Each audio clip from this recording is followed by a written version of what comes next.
আপনারা অনেক অনেক শিক্ষিত পণ্ডিত আছেন, বলতে পারবেন ডিম আগে না মুরগি আগে?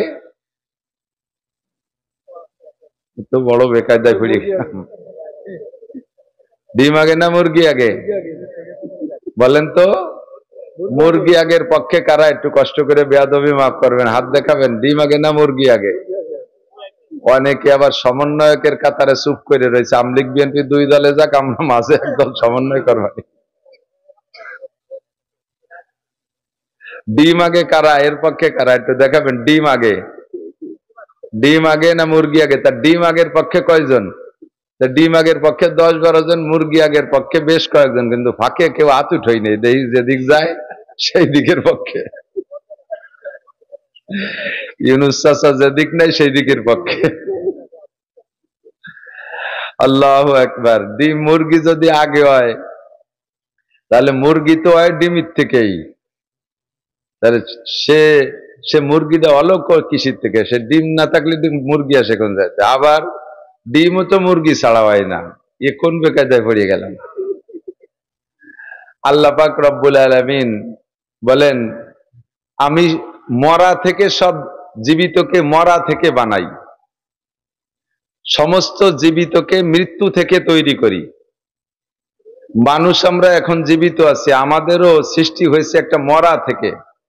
বীর্য মরা জিনিস, মাটি মরা, পানি মরা, আগুন মরা, বাতাস মরা, এই সব মরা থেকে আল্লাহ তাআলা জীবিত মানুষ বানাইছে। কোরআন শরীফের সাক্ষী। আল্লাহ পাক রব্বুল আলামিন বলেন, কুলিল্লাহুম্মা মালিকাল মুলকি তুতিল মুলকা মান তাশা ওয়া তানজিউল মুলকা মিম্মান তাশা ওয়া তুইজ্জু মান তাশা ওয়া তুযিল্লু মান তাশা বিয়াদিকাল খায়র ইন্নাকা আলা কুল্লি শাইইন কাদির তুলিজুল লাইলা ফিন নাহারি ওয়া তুলিজুন নাহারা ফিল লাইল ওয়া তুখরিজুল হাইয়া মিনাল মাইয়িতি। হাই মানে জীবিত, তো এরপরে আবার আছে ওয়া তুখরিজুল মাইয়িতা মিনাল হাই। কিন্তু বলতে যাই আল্লাহ তো বলতে পারতেন, যদি মুরগি আগে হতো তাহলে বুঝতাম আল্লাহ বলতেন ওয়া তুখরিজুল মাইয়িতা মিনাল হাই, আগে এইটুক বলতেন। কিন্তু আগে আল্লাহ তা না বলে কি বলছেন? তুখরিজুল মাইয়িতা মিনাল হাই। মরাকে আল্লাহ তাআলা তুখরিজুল হাইয়া মিনাল মাইয়িতি, জীবিতকে আল্লাহ বানায় মরা থেকে। জীবিতকে বানায় মরা থেকে। ডিম মরা, ডিমে আটতে পারে, ডিমে খাইতে পারে, ডিমে পেশাব পায়খানা করে। ডিম মরা, মুরগি তাজা। তো এই তাজাকে বানাইছে মরা থেকে। এর দ্বারাই প্রমাণ হলো ডিম আগে। কি আগে? ডিম আগে। তো অলকাত থেকে কেউ ছিল না, সবাইরে যে আল্লাহ তাআলা যে কায়দায় বানাইছে, ডিমটারও সে কায়দায় বানাইছে। ডিমটাকে সংরক্ষিত ভাবে, সুরক্ষিত ভাবে আল্লাহ তাআলা পাঠাই দিছে। আর জমিনের হিট পাইয়া ডিমটার থেকে একটা বাচ্চা হয়েছে, সেখান থেকে মুরগি তৈরি হয়েছে। দুনিয়ার সিস্টেম হলো নারী আর পুরুষের মিলনের দ্বারা সন্তান হয়, মানুষ পয়দা হয়, এটাই সিস্টেম না? তো সর্বপ্রথম মানুষটা আদম আলাইহিস সালাম, উনার আব্বার নাম কি? আদম আলাইহিস সালামের মায়ের নাম কি? আদম আলাইহিস সালামের আব্বা নাই, তার মা নাই। আল্লাহ তাআলা সর্বপ্রথম আদম আলাইহিস সালাতু ওয়াস সালামকে খালাকাল্লাহু বিয়াদাইহি, আদম আলাইহিস সালামকে আল্লাহ তাআলা নিজ হাত দিয়ে তৈরি করেছেন। আল্লাহর হাত দিয়ে বানাইছে। ফেরেশতাদেরকে বলছে গলার নিচের টুক বানাও, ফেরেশতারা গলার নিচের টুক বানাইছে আদম বানানোর অর্ডার পেয়ে। এবার ফেরেশতারা বললে আল্লাহ আদম কি এইটুকি? আল্লাহ বললেন আদম যদি মানুষ যদি ওইটুকি হবে, তাই নিচে তো তার আসল টুকি তো না। স্পিকার কো কথা বলবে কি দিয়ে? হেডলাইট কোন জায়গা? চোখ। তার কানে শুনবে সে কান কো? তারপরে খাবে সে অঙ্গ কো? ইত্যাদি ইত্যাদি সব মিলে সেটুক তো বানাও নাই, আসল টুকি তো বাদ রয়েছে। জি আল্লাহ বলেন সেটুক কিভাবে বানাইতে হবে? আল্লাহ পাক বললেন সেটুক তোমরা পারবা না, ওটুক তোমরা পারবা না। ওটুকির মধ্যে অনেক কারুকার্য আছে। মাথার ভিতরে মগজ থাকবে। একজন মানুষের মগজ এত বড় প্রশস্ত যে মগজটা আগে দেখছেন মনে হয় ক্যাসেটের ফিতে ছিল না, ফিতেই কথা ধরে রাখতো, ক্যাসেট ঘুরতো, ফিতে ঘুরতো, আর কথা সাপ্লাই হতো। মানুষের মগজ থেকে ক্যাসেটের ফিতে তৈরি করা হয়েছে। একজন মানুষের মাথার গিলু বের করে এটাকে যদি তার মূল পর্দা হিসেবে, এটা পর্দার সমন্বয়, এই পর্দাকে দলা করে এটা মগজ গিলুর একটা খান্ডা তৈরি করছে। এটা খুলে যদি ছেড়ে দেওয়া হয়, পাতলা করা হয়, তাহলে একজন মানুষের মগজ এত বড় প্রশস্ত যে সারা পৃথিবীর উপরে সিলিং হয়ে যেতে পারে। এতে কথা ধরে রাখবে, এতে কথা রেকর্ড করবে। এই মগজটা আমার বানাইতে হবে, এটা তোমরা পারবা না। এই মুখমণ্ডলটা তোমরা পারবা না। একে টাইমে কোটি কোটি মানুষ থাকবে পৃথিবীতে, একজনের চেহারার সাথে আর একজনের চেহারা মেলবে না। এই মডেলিংটা তোমরা পারবা না, এটা আমার হাত দিয়ে তৈরি করতে হবে। এজন্য গলার উপরে টুক আল্লাহ তাআলা নিজ হাত দিয়ে তৈরি করেছিলেন। কথা এসে গেলে বলা লাগে, গলার নিচে টুক বানাইছে ফেরেশতারা। এটুকের সম্মান যেমন গলার উপরে টুক বানাইছেন আল্লাহ তাআলা, এটুকের সম্মান কি একরকম হতে পারে? কখনো পারে না। যেটুকের ভিতরে আল্লাহ পাক নিজে হাত দিয়েছেন সেটুকের মর্যাদা আল্লাহ একটু বেশি দিয়ে রেখেছেন। যে জিনিসটা আমার কাছে অর্জন হয় বিনা পরিশ্রমে, ওই জিনিসের মর্যাদা আর যেটা বানাইতে যেটার উপরে আমার পরিশ্রম আছে ওইটার মর্যাদা আমার কাছে একরকম না। মাঝে মাঝে উদাহরণে বলি, যুবক বৈশা বৈশা দামি একটা শাল চাদর দিয়ে স্যান্ডেল পরিষ্কার করে। স্যান্ডেল জোড়ার বয়স 3.5 থেকে 4 বছর, তার মূল বডি নাই। মুসির দোকানে নিয়ে পাল্টাই নিয়ে সামলাই দিয়েই তার স্যান্ডেল হয়ে গেছে, সে আসল ফিগার নাই। তারপরও কি মোহাব্বত, সেই স্যান্ডেলটা মালিশ করতেছে 12-13 হাজার টাকা দামের শাল দিয়ে। জিজ্ঞেস করা হলো, এই এত দামি শাল দিয়ে স্যান্ডেল মুছিস, শাল কার আর স্যান্ডেল কার? কয় যে স্যান্ডেল জোড়া হলো আমি ভ্যান চালাইয়া অনেক কষ্ট করিয়া, বহুত কষ্ট করে পয়সা বাঁচায় রেখে তাই দিয়ে আমি স্যান্ডেল কিনছি, আর শাল আলো দেশে আমার শ্বশুর। শাল দেশে শ্বশুর, শ্বশুরের টাকার কিনা শালের প্রতি মায়া নাই বিদায় নিজের কিনা স্যান্ডেলের উপরে মায়া আছে। সেই 12,000 টাকা দামের শাল দিয়ে স্যান্ডেল মোছে, কারণ এটা নিজের টাকার স্যান্ডেল, এর প্রতি মায়া একটু বেশি। আসমান বানাইছে আল্লাহ তাআলা কোন শব্দ দিয়া, জমিন বানাইছে আল্লাহ কোন শব্দ দিয়া, চন্দ্র সূর্য বানাইছে আল্লাহ কোন শব্দ দিয়া, সব ফেরেশতা বানাইছে কোন শব্দ দিয়া, জিন বানাইছে আল্লাহ কোন শব্দের মাধ্যমে। কোন মানে হয়ে যাও, আর এই একটা একটা শব্দ বলছে, সবগুলো হয়ে গেছে। এদের সারা জগতে যত সৃষ্টি আছে সমস্ত সৃষ্টি মিলাইয়া সকলের উপরে আল্লাহর যতটুক মায়া, সাধারণ একজন মূর্খ মানুষের মাথার উপরে আল্লাহ তাআলার মায়া তার চাইতে লাখ কোটি গুণ বেশি। কারণ এইটুক বানাইছে আল্লাহ তাআলা নিজ হাত দিয়ে, যার উপরে আল্লাহর হাতের ছোঁয়া আছে তার উপরে আল্লাহর মায়া বেশি। এই জন্য নবী আলাইহিস সালাম বলেন, যদি তোমরা কখনো কোনো মানুষের উপরে রেগে যাও, কাহারও উপরে রেগে যাও, কেউকে মারতে চাও, প্রহার করার দরকার হয়, তাহলে তাকে মারবা গলার নিচে যেটুক ফেরেশতারা বানাইছে ওইটুকু মারিয়ে শেষি বেলাই দাও। আল্লাহ যেটুক আজ্ঞে বানাইছে ও জায়গা মার দিও না। এই জন্য মাথায় মারবা না, মুখে মারবা না, কান ধরে টান দিবা না, দাঁত মুখ ভেঙে ফেলাই দিবা না, এই জায়গা মারবা না। কিন্তু আমরা সম্পূর্ণ উল্টো করি, পয়লা বক্সিংটা নাক জড়াইয়া নাক বসকাই ফেলি। বাচ্চা কাচ্চারে থাপ্পড় দিতে গেলে মাথায় দেয়, কান জড়াই দেয়, মুখের উপরে গালের উপরে থাপ্পড় মারি। যে জায়গা মারতে নিষেধ করছে সেই জায়গা আগে মারি। লাঠি দিয়ে বাড়ি দিলে, আপনাদের এলাকায় তো বাড়ি বাড়ি হয় না, আন্তর্জাতিক খ্যাতি সম্পূর্ণ সালতানগর কান্দা, এ জায়গার মানুষ হেসাক ধরায় কাজি হারে, মহিলারা ছাই উড়ে। সুবহানাল্লাহ, কি বিল্লাহ, একটু নাউজুবিল্লাহ। তো পয়লা মাইডা কোন জায়গা দেন আপনারা? মাথা ফেলাই দিতে পারলে আর এদিক ওদিক চাই না, কথা কোন ঠিক না? আল্লাহু আকবার। তো আদম আলাইহিস সালাতু ওয়াস সালামকে আল্লাহ বড় মহব্বতের সাথে, মানে উস্তাদ যারা আছেন, মাদ্রাসার শিক্ষক বা স্কুলের শিক্ষক যারা আছেন, তাদেরকে একটা সবক দিয়ে দেই, কথার ভিতর দিয়ে একটু মনে রাখবেন, পরে কথার দিকে যাচ্ছি, কষ্ট হচ্ছে না তো? উস্তাদরা মারতে গেলে কান ধরে টানিয়ে উঠে ছাত্রদেরকে, কানে মারবেন না। কানের সম্পর্ক ভিতরে ব্রেনের দিকে, মাথার কাঁধের পিছনের দিকে থাপ্পড় মারবেন না। বিজ্ঞানীদের কাছে শুনে দেখেন, মানুষের মগজের পাওয়ার থাকে মাথার পিছনের দিকে, ও জায়গা যদি থাপ্পড় দেয় তখন মাথা খারাপ হয়ে যায়। ধীরে ধীরে মাথায় মারতে মারতে ছেলেটা ভালো ব্রেনই ছিল, মাথাটা নষ্ট হয়ে যাবে, ব্রেন খারাপ হয়ে যাবে। আর রাতের বেলায় ঘুম থেকে উঠানোর জন্য ধরেই কান ধরে হাত ধরে টান দিয়ে উঠবেন না। মাদ্রাসার শিক্ষকরা এ ব্যাপারে চরম অন্যায় করে, ভুল করে জায়গায় জায়গায়।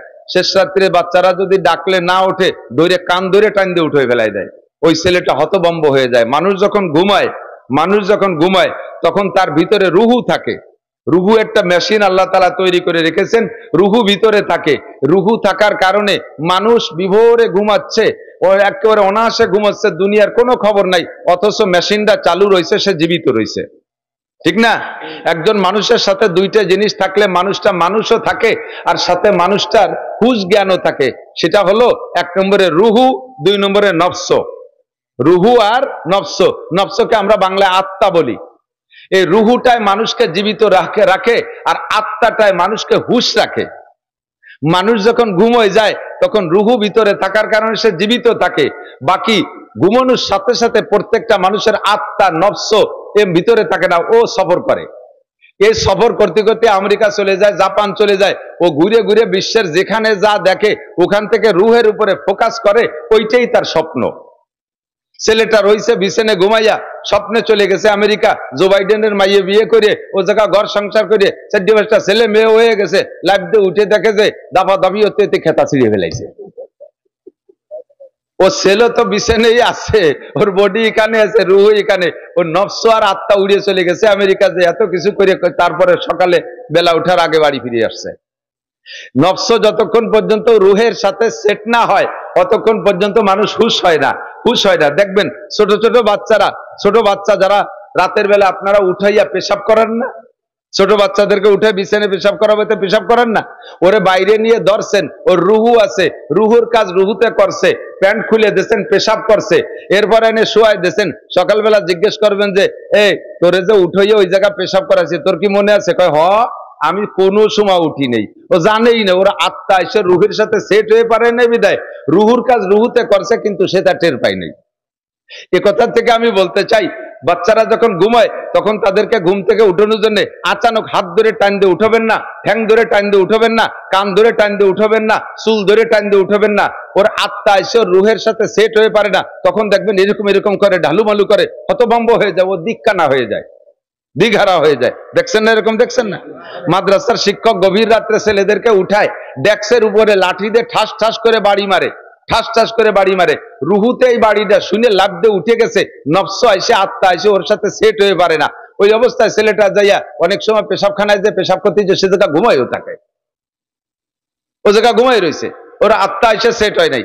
এভাবে বারবার করতে করতে ওর ব্রেন খারাপ হয়ে যায়। তারপরে কেন আমি মাদ্রাসায় বলবো না, আমি বলবো না, আমার মাথায় ধরে না, পারি না, শেষ রাত্রি উঠে আমার ঘুম পড়ে না, ইত্যাদি ইত্যাদি করে ছেলেটা নষ্ট হয়ে যায়।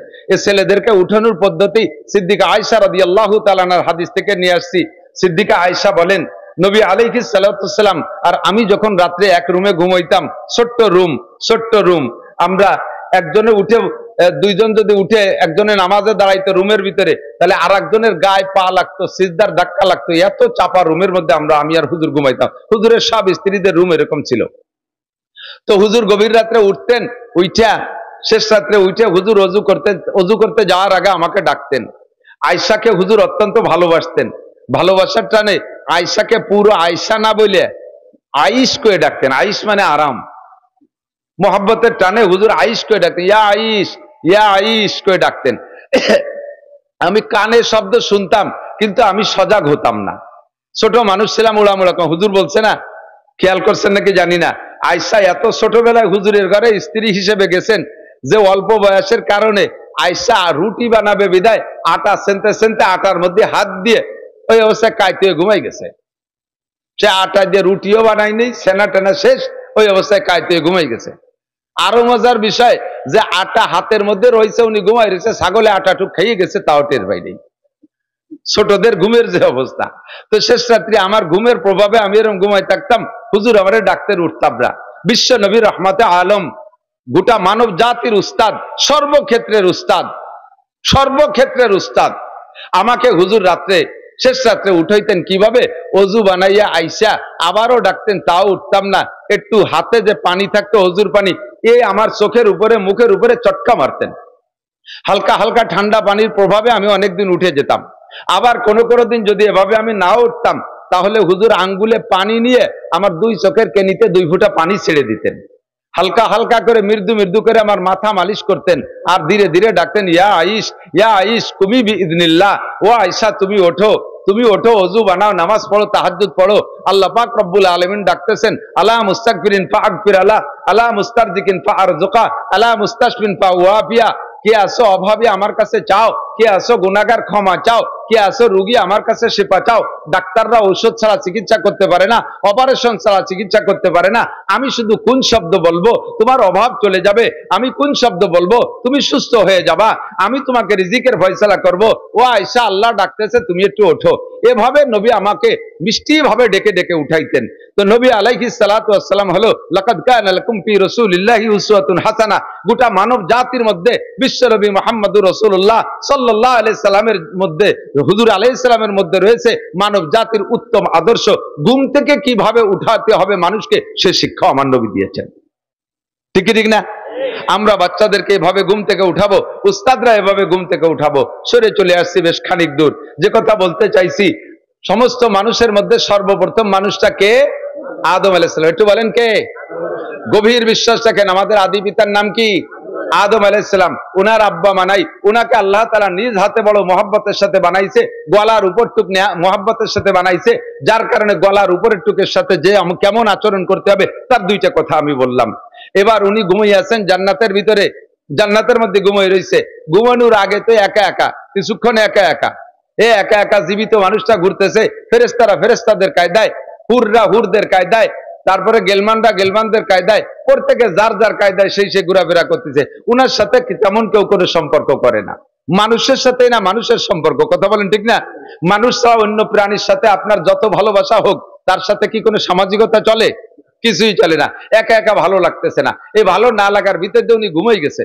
দুপুরবেলা ঘুমাই গেছে, ঘুমের পরে আসরের আগে ঘুম থেকে উঠছে, টাইম হিসেবে জান্নাতের টাইম হিসেবে আসরের আগে ঘুমের থেকে উঠে দেখে বাম পাশে একটা মানুষ বসা, বাম পাশে একটা মানুষ বসা। মানুষটাকে আল্লাহ তাআলা এমন রূপসী বানাইছে, মানুষটা মহিলা, এই মহিলাটাকে আল্লাহ এমন রূপসী বানাইছে, আদম আলাইহিস সালাম উঠেই দেখে ফার্স্ট নজরে তার প্রতি মহব্বত তৈরি হয়ে গেছে, তার দিকে নজর চলে গেছে। বিশেষ বিশেষ কিছু অঙ্গের দিকে খাস নজর চলে যাচ্ছে, সেদিকে আকৃষ্ট হয়ে যাচ্ছে।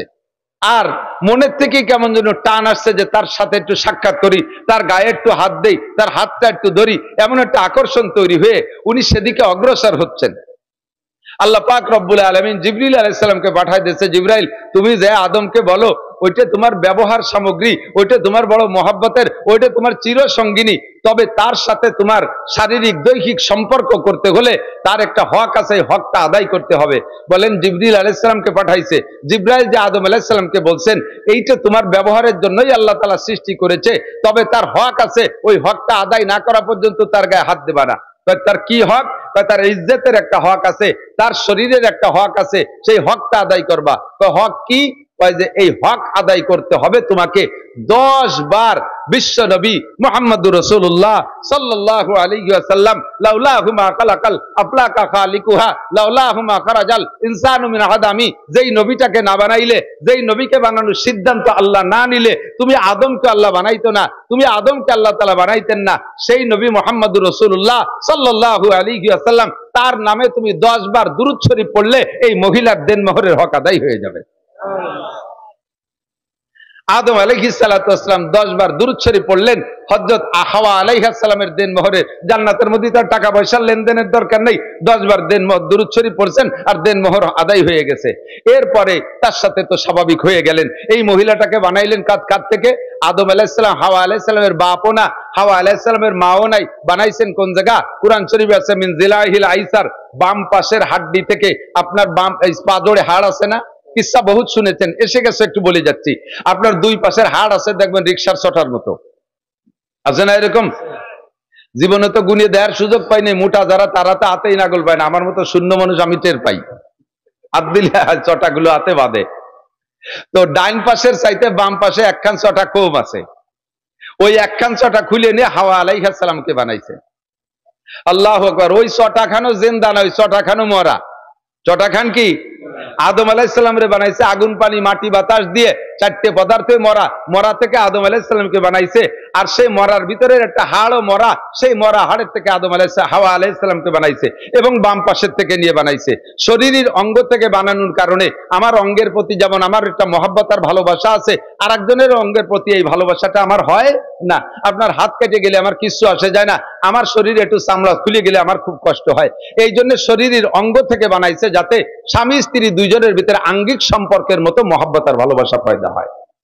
এরপরে সেখান থেকে আল্লাহ পাক রব্বুল আলামিন বলেন মিন নাফসিন ওয়াহিদাতিন ওয়া খালাকা মিনহা যাওজাহা ওয়া বাত্তা মিনহুমা রিজালান কাসীরাও ওয়া নিসা। এখান থেকে শুরু হয়ে গেল প্রোডাকশন। কি পরিমাণ বানাইছেন আল্লাহ, সেই আদম থেকে নিয়ে পর্যন্ত কত মানুষ চলে গেছে, এর সংখ্যা কাহারও কোনো বিশ্বকোষে লেখা নাই কত মানুষ দুনিয়া থেকে চলে গেছে। আবার এখনো 800 কোটি মানুষ দুনিয়ায় আছে, আবার কত কোটি মানুষ দুনিয়ায় আসবে তার ঠিক নাই। আমরা মনে মনে ভাবি যে দুনিয়া মনে আর বেশি দিন থাকতেছে না, অল্প দিন পরে কিয়ামতে ধ্বংস হয়ে যাবে, তাও দেরি আছে। একেবারে কোরআন শরীফ ছুঁয়ে আমি 100 বার কসম খেয়ে বলতে পারি, এখানে যারা বসা আছেন ছোট থেকে ছোট, বুড়ো থেকে বুড়ো, আমরা এই কয়জন আসল যে কিয়ামত, এই কিয়ামত আমরা দেখব না ইনশাআল্লাহ, অবশ্যই দেখব না। আমাদের সামনে কিয়ামত হবে না, কারণ কিয়ামত হওয়ার আগে যে সমস্ত কিসসা কাহিনী সব বাকি রয়ে গেছে, বড় বড় 10টা ঘটনা বাকি রয়ে গেছে। এই সব ঘটনা ঘটে যাওয়ার পরে পূর্ব আকাশ থেকে পশ্চিম আকাশ থেকে সূর্য উদয় হবে, মাঝ আকাশ পর্যন্ত আসবে, আবার ওই সূর্যটা পশ্চিম আকাশে অস্ত যাবে। বলা হয় সেই সূর্য ব্যাক করারও 120 বছর পরে কিয়ামত হবে, ওইটাও নির্দিষ্ট না, আনুমানিক 120 বছর পরে। আর এই জায়গায় যারা বসা আছি 120 বছর আর সামনে বাঁচবো কোনো জানা আছে, কোনো গ্যারান্টি আছে? আরে আজকেই মরে যেতে পারি, কথা বলুন ঠিক ঠিক না? আর যারা ছোট থেকে ছোট 5-6 বছরে পোলা বানাইছে বসছে, অবশ্যই তার 120 বছরের জামানায় হায়াত পাবে না। কাজে আমি গ্যারান্টি দিয়ে বলতে পারি ওই কিয়ামত আমরা দেখব না। ও দোস্ত, এই কিয়ামত পর্যন্ত কোটি কোটি মানুষ হবে, সব মানুষের গোড়া একটা মানুষ, আদম আলাইহিস সালাতু ওয়াসসালাম। ওই মানুষটা কলেজে পড়ে না, ওই মানুষটা বিশ্ববিদ্যালয়ে পড়ে না, ওই মানুষটা কোনো মাদ্রাসায় পড়ে না, দুনিয়ার কোনো মাদ্রাসায় পড়ে না, ওই মানুষটা কোনো দুনিয়ার সাধারণ মানুষ না। আল্লাহ পাক রব্বুল আলামিন সৃষ্টি করে গোটা মানব জাতির রূহকে এক জায়গা করে আদম আলাইহিস সালামকে বাছাই করে উনাকে নবুয়তি শিক্ষা দিয়া, আসমানি কিতাব শিক্ষা দিয়া, 104 খানা আসমানি কিতাবের ইলম শিক্ষা দিয়া আল্লাহ তাআলা তাকে দুনিয়ায় পাঠিয়েছেন। বলি না সুবহানাল্লাহ। আমাদের আব্বাজির নাম আদম আলাইহিস সালাম। বলেন আব্বাজির নাম কি?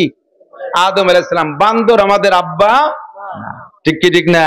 বান্দর আমাদের আব্বা না। তো আমাদের আব্বাজি আদম আলাইহিস সালাতু ওয়াস সালাম থেকে শুরু হইয়া সর্বশেষ মানুষটা বিশ্ব নবী মুহাম্মদুর রাসূলুল্লাহ, নবুয়তি সিরিয়ালে শেষ নবী মুহাম্মদুর রাসূলুল্লাহ। মুহাম্মদুর রাসূলুল্লাহর পরে আর কোন নবী আসবে? জোর হলো না? নগরকান্দার থেকে শুরু হইতে হবে, সালতার থেকে শুরু হইতে হবে।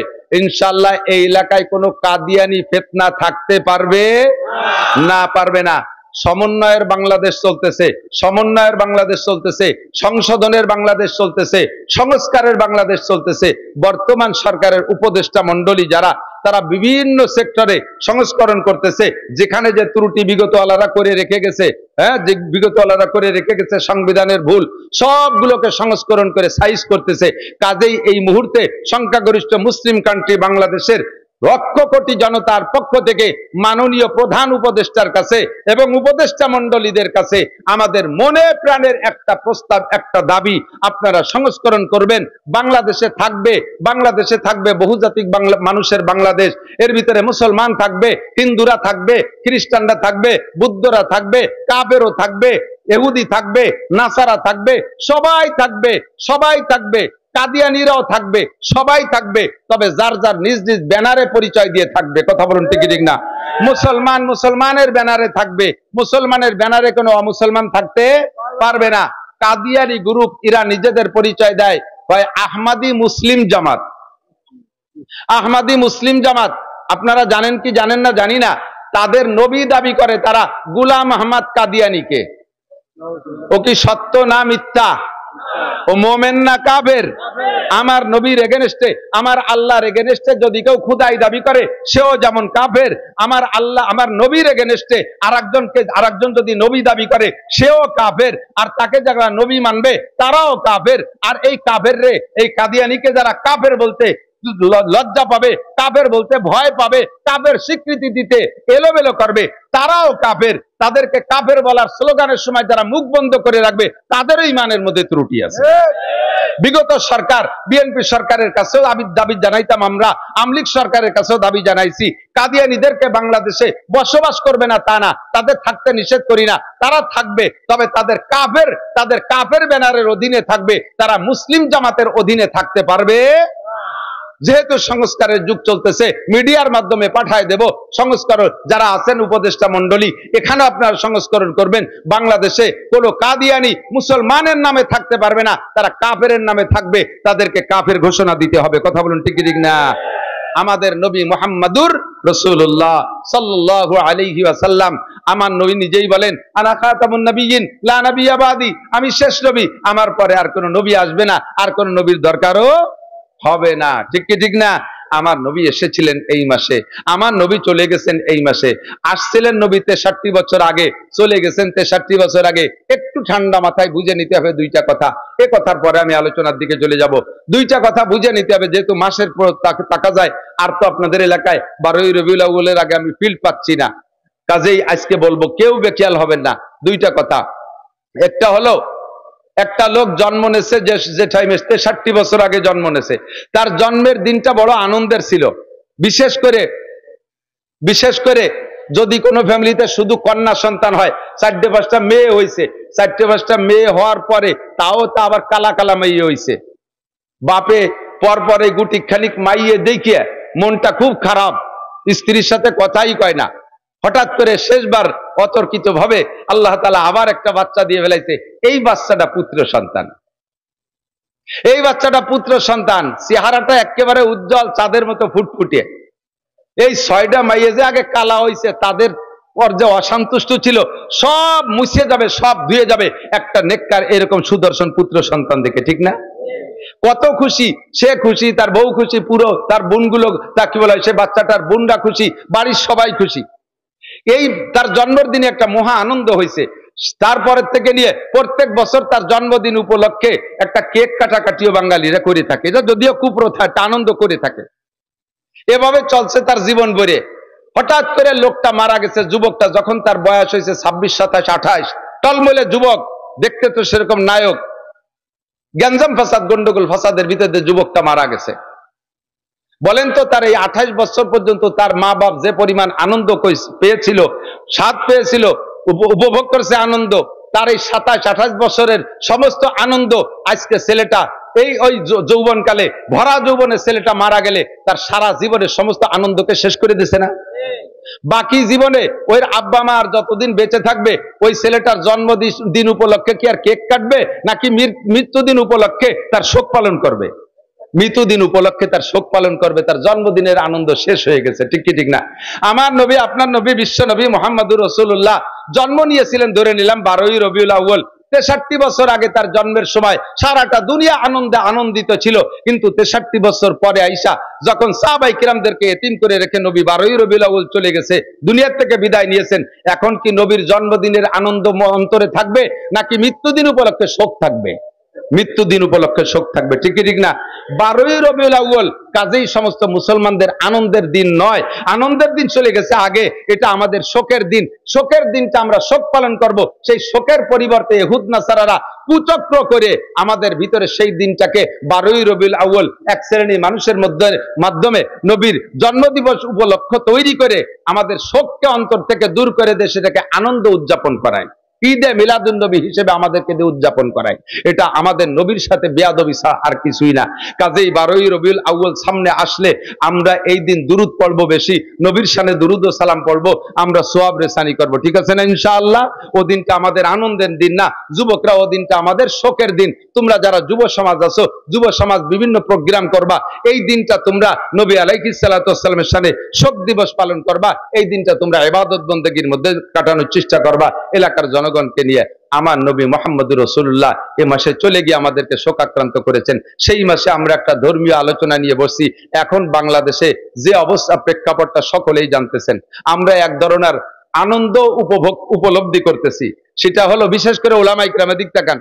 আমরা দীর্ঘদিন পর্যন্ত শুধু এক সরকারকে আমি দোষ দেই না, কোনোদিন আমি একতরফা দোষ দেই না। সর্বকালে বিএনপির আমলে দেখেছি, এরশাদ সাহেবের আমলে দেখেছি, আওয়ামী লীগের আমলে দেখেছি, যে সরকার যখন তাকে উলামায়ে কিরাম বক্তারা মাঠে আইছে, সেই সরকারের একটু তেল মেরিয়ে কথা বলা লাগে, সেই সরকারের তেল মেরিয়ে কথা বলা লাগে, সেই সরকারের আনুগত্য নিয়ে কথা বলা লাগে, তাদের পরামর্শ নিয়ে কথা বলা লাগে। আল্লাহর রহমতে বর্তমানে এই সময়টা আমাদের চলতেছে উন্মুক্ত পরিবেশ। আমরা কোরআন সুন্নাহকে সামনে নিয়ে মানুষের দোষ ত্রুটি কি আছে এগুলো আমরা আলোচনা সমালোচনা করার অধিকার রাখি। আমাদের বাধা দেওয়ার আর কেউ নাই। কথা বলেন ঠিক ঠিক না? উন্মুক্ত পরিবেশে আমি আপনাদের কাছে জানতে চাই, এই পরিবেশটা আমরা কেন তৈরি করছি? যুবকদের চেষ্টায় ছাত্রদের আন্দোলনে আমরা সকলে সহযোগিতা কইরা একটা পরিবেশ তৈরি করেছি। এই পরিবেশটার উদ্দেশ্যই হলো আমরা বাংলাদেশে বড় অশান্তির মধ্যে ছিলাম, এখন আমরা শান্তিকামী বাঙালি, শান্তিকামী জাতি, আমরা কিভাবে শান্তি পেতে পারি এই শান্তির স্লোগান তুলেছি। কথা বলুন ঠিক ঠিক না? অফিসে আমাদের শান্তি ছিল না, থানায় আমাদের শান্তি ছিল না, সেটেলমেন্টে আমাদের শান্তি ছিল না, এসিল্যান্ডে আমাদের শান্তি ছিল না, দলিল লেখারও জায়গা আমাদের শান্তি নাই, এসজিডির মধ্যে আমাদের শান্তি নাই, এমপির কাছে আমাদের শান্তি নাই, চেয়ারম্যানের কাছে আমাদের শান্তি নাই, উপজেলায় যায় আমাদের শান্তি নাই, যে জায়গা যায় সে জায়গায় শান্তি। অথচ তারা আমাদের সাথে, তারা আমাদেরকে মাঠে নামাইতে বিশাল শান্তির স্লোগান দিয়ে প্রত্যেকটা নির্বাচন, মেম্বার বলেন, চেয়ারম্যান বলেন, উপজেলা বলেন, এমপি বলেন, সকলে একটা নির্বাচনের সময় স্লোগান দেয় না? স্লোগান আমরাই তো দেই, তারা সামনে থাকে, তাদের তেল মারার জন্য আমরা স্লোগান দেই, বোতল ভাইকে দিলে ভোট, শান্তি পাবে দেশের লোক। ঠিক ঠিক না? আমি নাম কই না, কারণ কার নাম কব আবার কোন নামে মিশে যাবে, সে আবার কোন জায়গায় দাঁড়ায় রয়েছে, হুজুর আসো, আমার আবার অ্যাটাক করে নাকি তা আল্লাহ জানে। আর এমনি তো বাড়ি এলো গোপালগঞ্জ, মহাবিপদ নিয়ে ঘুরতেছি, এমন খালি নাম পরিচয় দিতে, গোপালগঞ্জ পরিচয় দিতে আপাতত ভয় লাগতেছে। তো দোস্ত, শান্তির স্লোগান যারা দেশে তাদের পিছনে আমরাই তো নাচছি। ঠিক ঠিক না? অমুক ভাইকে দিলে ভোট, শান্তি পাবে দেশের লোক। এইভাবে কয়েকটা নির্বাচন চলে গেছে, তাদেরকে আমরা শান্তির লোভে তাদের পিছনে ঘুরে ঘুরে স্লোগান দিছি। এখন দেখি আমরা স্লোগান দিয়ে আমরা যার যার কায়দায় সেই জায়গায় আছি, যাদের ভোট দিলে শান্তি পাবো তারাই অশান্তিতে, মহা অশান্তিতে। রমজান আসার আগেই তারা সব এতেকাফে বসে গেছে, বলি না? সেই সমস্ত বাঘা বাঘা নেতাকে যদি বলতো ইমাম সাহেব, মসজিদের ইমাম সাহেব, রমজান মাসে স্যার এবার তো রমজানে এতেকাফ করার লোক পাচ্ছি না, আপনি মন্ত্রী মহোদয় একটু এতেকাফে বসেন 10 দিন, আপনি উপজেলা চেয়ারম্যান একটু 10 দিনের জন্য এতেকাফে বসেন, আপনি ইউনিয়ন চেয়ারম্যান যদি 10 দিনের জন্য একটু এতেকাফে বসেন, এতেকাফের কেউরে পাচ্ছি না, এটা সুন্নতে মুআক্কাদা কিফায়া, যদি ছুটে যায় তাহলে তো সবাই গুনাহগার হব। আপনি গণপ্রতিনিধি, জনপ্রতিনিধি, নেতা, এটা আপনার উপরে দায়িত্ব, আগে এতেকাফে বসেন। তাহলে এই কথা বলার সাথে সাথে ইমাম সাহেবের চাকরি থাকবে না। ইমাম সাহেব ননসেন্স, তোমার কোনো কমন সেন্স নাই, তুমি আমাকে বলো এতেকাফ করতে, আমি যদি 10 দিন মসজিদে এতেকাফে বসে থাকি তাহলে আমার উম্মতের কি উপায় হবে? আমি একটা ওয়ার্ড মেম্বার, এই রমজান মাসে তাদের ত্রাণ দিতে হবে, তাদের ভিজিএফ কার্ড দিতে হবে, আমি ইউনিয়ন চেয়ারম্যান, উম্মতের কত চিন্তা আমার মাথায়, আমি উপজেলার চেয়ারম্যান, গোটা উপজেলার দায়িত্ব আমার কাছে, আমি এমপি, আমার সিটের দায়িত্ব, আমি মন্ত্রী, মন্ত্রণালয়ের দায়িত্ব, আমারে তুমি এতেকাফে বসা দিতে চাও? এটা মোল্লা মুন্সিকে কাম, কিছু ওয়াকেজো, কিছু আথাল কুড়িয়ে বুড়ো, আতাল কুড়িয়ে বুঝো, বুড়ো গরু যেগুলো হাল চাষ করতে পারে তারা তো সক্রিয় গরু, আর কিছু গরু থাকে বেশ বেশ বয়স হয়ে গেছে, ওগুলো আতালে বান্ধা থাকে, কোনো কাম কাজ করে না, ওকে আতাল কুড়িয়ে। প্রায় বাড়ি বাড়ি 2-1টা বুড়ো মানুষ আতাল কুড়িয়েছে, এতেকাফ করবে তারা, তুমি আমি মন্ত্রীকে বলো কেন? আল্লাহ পাক রব্বুল আলামিন বলেন, হে মন্ত্রীরা, হে উপজেলা চেয়ারম্যানরা, এমপি মহোদয়, যদি রমজানের 10টা দিন এতেকাফ করতি, বছরে একটা চিল্লে যদি আল্লাহর রাস্তায় দিতি, তাহলে রমজান আসার আগে ওয়াসমা তোদেরকে ওই জেলখানার এতেকাফে বসাই দিতাম না। কথা বলেন ঠিক ঠিক না? তোমাদেরকে ভোট দিয়েছে জনগণ, তোমাদের পিছনে নাচছে জনগণ শান্তির লোভে, আজকে তোমরাই অশান্তিতে। এবং কত বড় অশান্তি, আমি মাঝে মাঝে বলে থাকি, 8টা জান্নাতের ভিতরে শ্রেষ্ঠ জান্নাত ফেরদাউস। শ্রেষ্ঠ জান্নাত কি? ফেরদাউস। 7টা দোজকের মধ্যে শ্রেষ্ঠ দোজক ওয়াইল। শ্রেষ্ঠ দোজক কি? সবচাইতে কঠিন দোজকের নাম ওয়াইল। এই ওয়াইল শ্রেষ্ঠ দোজক আর ফেরদাউস শ্রেষ্ঠ জান্নাত, এই দুইটাতে যাবে কারা? এই ওয়াইল দোজক আর ফেরদাউস জান্নাতের বাসিন্দা কারা হবে? শ্রেষ্ঠ নবী মুহাম্মদুর রাসূলুল্লাহ সাল্লাল্লাহু আলাইহি সাল্লামের উম্মত জান্নাতুল ফেরদাউসে যাবে, অন্য কোন নবীর উম্মত ফেরদাউস জান্নাতে যাবে না। আর উম্মতে মুহাম্মাদি ওয়াইল দোজকে যাবে, অন্য কোন নবীর উম্মত ওয়াইল দোজকে যাবে না। কারণ যারা শান্তিরও সবচাইতে শ্রেষ্ঠ শান্তির দাবিদার অধিকারী হবে, যাদের নামে বরাদ্দ আছে শ্রেষ্ঠ জান্নাত, শ্রেষ্ঠ শান্তি, সেই জাতি যাবে শ্রেষ্ঠ জাহান্নামে। সাধারণ কয়েদি যারা আছেন, আপনারা এলাকায় একটু কিলে মারামারি ঘুষোঘুষি করে টেরে একটু কেসে পড়ে জেলখানা যান, আপনাকে জেলখানা হলো বাড়ির দ্বারে ফরিদপুর, আপনারা সুখ শান্তি এই সমস্ত সালতা নগরকান্দার বাজার দিয়ে, আর আপনাদের জেলখানা ফরিদপুরের জেলখানা।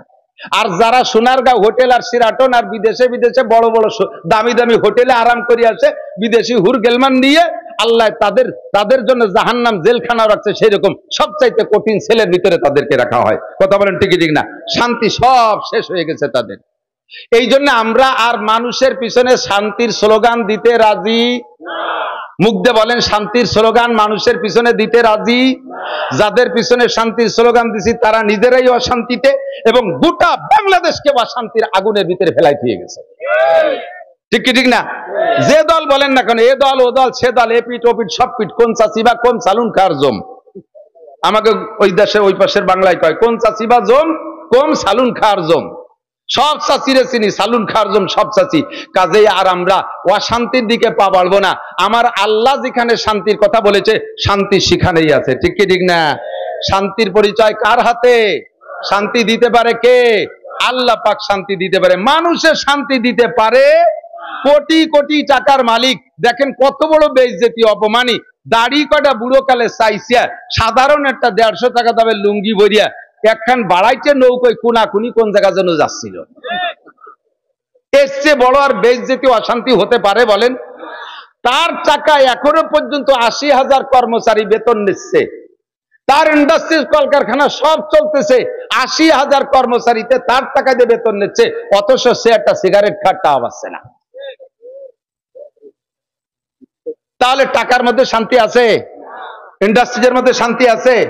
তার ইন্ডাস্ট্রিতে তৈরি হওয়া ঔষধ আমরা কিনে খাচ্ছি, অথচ সে একটা বড়ি পাচ্ছে না। কতক্ষণ? তাহলে ইন্ডাস্ট্রিজের মধ্যে শান্তি নাই। যুবক আমার দিক টাকা নড়াচড়া করিস না, ভালো রে বুঝে নে, বুড়ো গুলো বুড়ো হয়ে গেছে, অত কইছি না আথাল কুড়ি কাজে লাগে না। তোমরা যুব সমাজ তৈরি হও, তোমাদের আন্দোলনে বাংলাদেশকে আমরা আলাদা একটা সম্ভাবনা সামনে দেখতেছি। কাজেই যুবক অ্যালার্ট থাকবা, প্রত্যেকটা কথা তোমরা নেওয়ার চেষ্টা করবা। জীবনেও কোনোদিন স্লোগান দিবা না।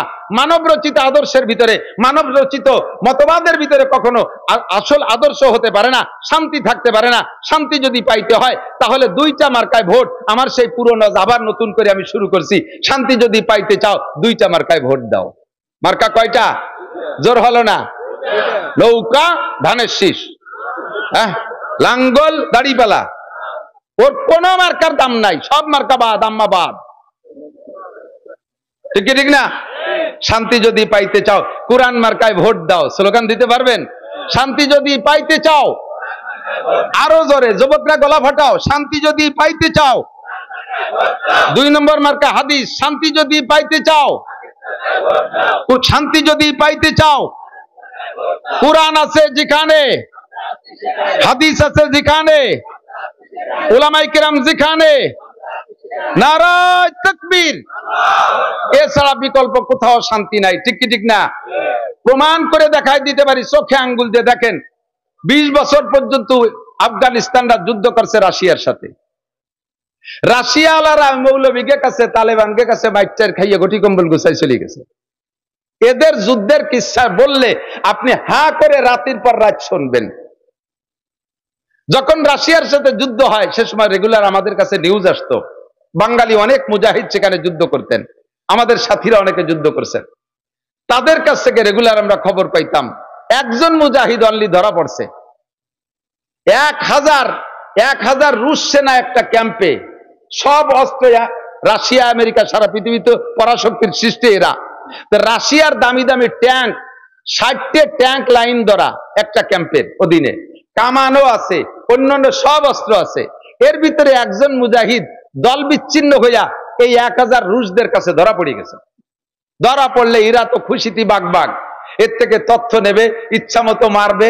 দেখেন না ইঁদুরে, বিড়ালে ইঁদুর পাইলে দৈরেই কিন্তু মাইরে সিঁড়ি বুড়িয়ে খায় না, বেশ কিছুক্ষণ বলি খেলে, দেখছেন না, ছাড়িয়ে দিয়ে ফুস করে একটু তামাশা করে, আবার উপর দিক ফিয়ে মারে, এরকম ধরে বসে এই বলি খেলে, তামাশা করে। বিড়ালে যেমন ইঁদুর নিয়ে বলি খেলে, এই একটা মুজাহিদ পাইয়া রুশরা বলি খেলতেছে। এরপরে তাকে গুলি করার আগে বলছে, তোরা মৌলবীরা গল্প দিস, তোরা নাকি চুন ছুটাই দিয়ে টুপলা বানায় এরকম ফিকে মারিস, তাতে বলে ট্যাঙ্ক বাস্ট হয়ে যায়। পাও কথা পাও কোন জায়গা? এই ট্যাঙ্কের উপর দিয়ে বোমা মারলেও ট্যাঙ্ক বাস্ট হয় না, আর তোমরা চুন ছুটাই দিয়ে টুপলা বান দিয়ে ফিকে মারলে ট্যাঙ্ক বাস্ট হয়। যদি এরকম কিছু দেখাতে পারিস তাহলে তোরে ছেড়ে দেবো, আর যদি না পারিস তাহলে তো যা করার তা করতেছি, আরো করবো, শেষ পর্যন্ত করবো। তো উনি মুজাহিদ আল্লাহর বুজুর্গ, উনি বললেন তা ঠিক আছে, আমার এক বদনা অজুর পানি দাও। এক বদনা পানি দেছে, অজু বানাইছে, 2 রাকাত নামাজ পড়ার সুযোগ চাইছে, নামাজ পড়ছে, সিজদায় যাইয়া বলছে, আল্লাহ ইন কুতিলতু মিয়াতা মাররা ফালা ফামা উবালি, আমার যদি 100 বার হত্যা করা হয়, আবার 100 বার তুমি জীবিত করে দাও, আবার 100 বার তারা মারে, আমার কিচ্ছু আসে যায় না, আমি একটু অন্তর থেকে মেনে নেব। ও রব্বুল আলামিন, তোমার কোরআনকে, তোমার ইসলামকে এই কাফের মুশরিকদের সামনে আজকে একটু বলন্দ করে দেখায় দিবা, তোমার কুদরত একটু দেখায় দিবা। আমারে যতবার মানুষ, আমার কোনো দুঃখ নাই, আমার কোনো আক্ষেপ নাই, তোমার কুদরত একবার একটু দেখায় দাও। আল্লাহ পাক রব্বুল আলামিনের কাছে সিজদায় পড়ে কান্নাকাটি কইরা এরপরে উঠিয়া এক মুঠ বালু নেছে। এক মুঠ বালু নিয়ে বিশ্বনবী মুহাম্মদ রাসূলুল্লাহ সাল্লাল্লাহু আলাইহি সাল্লাম হিজরতের রাত্রে নিশ্চিদ্র পাহারা কাফেররা একজনের হাতের সাথে একজনের হাত ধরে ধরে দাঁড়িয়ে আছে। এই নিশ্চিদ্র বেড়াজালের ভিতর থেকে নবী বেরোয় যাওয়ার সময় যে আয়াতটা পড়েছিলেন, ফাগশাইনাহুম ফাহুম লা ইউবসিরুন ওমা রমাইতা ইজ রমাইতা ওয়ালাকিন্নাল্লাহা রমা, এই আয়াত পড়ে হুজুর এক মুঠ বালুতে ফুক মেরে এরকম ফিকে মারছে, যত কাফের বাড়ির পাশে দাঁড়ানো ছিল সমস্ত কাফের দুই চোখের ভিতরে দুটো করে বালু ঢুকে গেছে। ওরা যার যার হাত ছাড়িয়ে দিয়ে এই বালু নিয়ে চোখ ডলাডলি করতেছে, তার ভাগ্যে নবী বেরোয় চলে আসছে। কন্যা সুবহানাল্লাহ। এই আয়াত ওই মুজাহিদ পয়রা বালুর মধ্যে ফু দিয়ে 60টা ট্যাঙ্ক যে লাইনে দাঁড় করা ছিল ওই দিক ফিকে মারছে, প্রত্যেকটা ট্যাঙ্ক যেন নিচে দিয়ে বোমা মারলে যেমন উড়ে যায় ওইভাবে টাস টাস করে বাস্ট হয়ে সমস্ত ট্যাঙ্ক গুলো উড়ে চলে গেছে। মারছে কে? আল্লাহ কয় মা রমাইতা ইজ রমাইতা ওয়ালাকিন্নাল্লাহা রমা। আরে আমার বান্দা পাগল, মারছিস তোর হাত দিয়ে, তোর হাতে কোনো ক্ষমতা নাই, তোর হাতের মধ্যে আমি আল্লাহ তাআলা আমার আসমানি বুলডোজার ক্ষমতা আমি ঢুকাই দিয়েছি, আমার আসমানি অ্যাটমিক শক্তি ঢুকাই দিয়েছি, আমি আমার অ্যাটমিক শক্তি দিয়ে তোর এই ট্যাঙ্কগুলোকে উড়িয়ে দিয়েছি। সঙ্গে সঙ্গে 60টা ট্যাঙ্ক উড়ে চলে গেছে। পিছনে দিক ফিরে দেখে এই রুশ সেনায় 1000, ওরা তো বেশিরভাগই ল্যাংটা বা আধা ল্যাংটা থাকে, ও প্যান্ট পরারও সময় পায়নি, ওর সাথে আর কথাবার্তা না বলে পিছন দিয়ে দৌড়ে সারিয়ে ওরে আল্লাহ এক মুঠ মারছে, 60টা ট্যাঙ্ক উড়িয়ে গেছে। ফিরে মুঠ যদি আমাদের মারিয়ে দেয় তাহলে আমরাও সাথে সাথে শেষ হয়ে যাবো। ক্যাম্প ফেলাই তুই সারিয়ে পকেটে ছিল আফগানি পতাকা, ওদের রাইফেলের মাথায় সেই পতাকা উড়াই দিয়ে সেইটুকে সে জয় করে নিয়েছে, দখল করে তার হাতে সেটুক স্বাধীন হয়ে গেছে। বললেন না সুবহানাল্লাহ। 20 বছর এমন করে বহু ঘটনা আমার জানা আছে। এই ঘটনা ঘটাইয়া রাশিয়ানদেরকে তাড় করে দিয়েছে। এরপরে 39টা দেশ মিলে ন্যাটো বাহিনী, 40টা, তার ভিতরে পশ্চিমা সব, আমাদের মুসলিমদের ভিতরে তুরস্ক আছে নেটোর ভিতরে, এই মধ্যপ্রাচ্যের ভিতরে শক্তিশালী নিজ হাতে অস্ত্র তৈরি করতে পারে যারা, তার ভিতরে অন্যতম হলো তুরস্ক। এই তুরস্ক সেই নেটোর সাথে আছে, আমেরিকা আছে, ফ্রান্স আছে, ইটালি আছে, অস্ট্রেলিয়া আছে, এভাবে সব আছে। এই সব পরাশক্তিগুলো মিলে 40টা দেশ মিলে ন্যাটো, এই ন্যাটো বাহিনীর সাথে আফগানি মুল্লারা স্রেফ ক্লাসিনকোভ, চায়না পাকিস্তানি ক্লাসিনকোভ রাইফেল, একটুক রাইফেল, ওই দিয়ে গুলি করিয়া তাদের বিমান, তাদের হেলিকপ্টার, তাদের ট্যাঙ্ক, তাদের সমস্ত অস্ত্রকে একেবারে ধুলাই উড়াই দিয়া তাদেরকে ওইভাবে বিদায় দেশে গলায় জুতোর মালা দিয়া এই মোল্লারা, এখন মোল্লাদের হাতে মাত্র 2 বছর, মাত্র 2টা জিনিস তাদের হাতে, 2টা মার্কায় তারা ভোট দেশে। 1 নম্বরে কোরআন মার্কা, 2 নম্বরে হাদিস মার্কা। মেয়েরা বেপর্দা করবে না, পুরুষটা বেনামাজি থাকবে না, অফিসে নামাজ হতে হবে, কলেজে নামাজ হতে হবে, হাই স্কুলে নামাজ হতে হবে, কোন মুসলমান বেনামাজি থাকবে না, বেপর্দায় কোনো পার্কে বসে বসে তসবিহ টিপি করতে পারবে না, সুদ চলবে না, ঘুষ চলবে না, আকাম চলবে না, সবকিছু বন্ধ করে দিয়েছে। মাত্র 2 বছরে আল্লাহ তাআলা তাদের কি বরকত দেখাইছেন। আমেরিকান ডলারের চাইতে আফগানি মুদ্রার দাম বেশি হয়ে গেছে। সুবহানাল্লাহ। আমার পরাণ ভরে নাই, আল্লাহর বলছে নাকি জানি না, বলেন জোরে বলেন। কর্নেওয়ালা কে? এই বাগানে ডালিম গাছ, এই 2 বছরের আগে বাগানে ডালিম গাছ ছিল, সেই ডালিম গাছই রয়ে গেছে। আনারের গাছ তো আর কথায় কথায় লাগানো যায় না। সেই আফগানিদের ক্ষেতের ভিতরে 2 বছর আগে আজ দীর্ঘদিন পর্যন্ত যে বাগান ছিল, ওই বাগানের ডালিমের সাইজ ছিল 4টে ডালিমে 1 কেজি হইতো, 4টে ডালিমে 1 কেজি হতো। সেই গাছ সেই জায়গায় রয়ে গেছে, শুধুমাত্র মার্কা পাল্টায় ফেলাইছে, পতাকা পাল্টায় ফেলাইছে।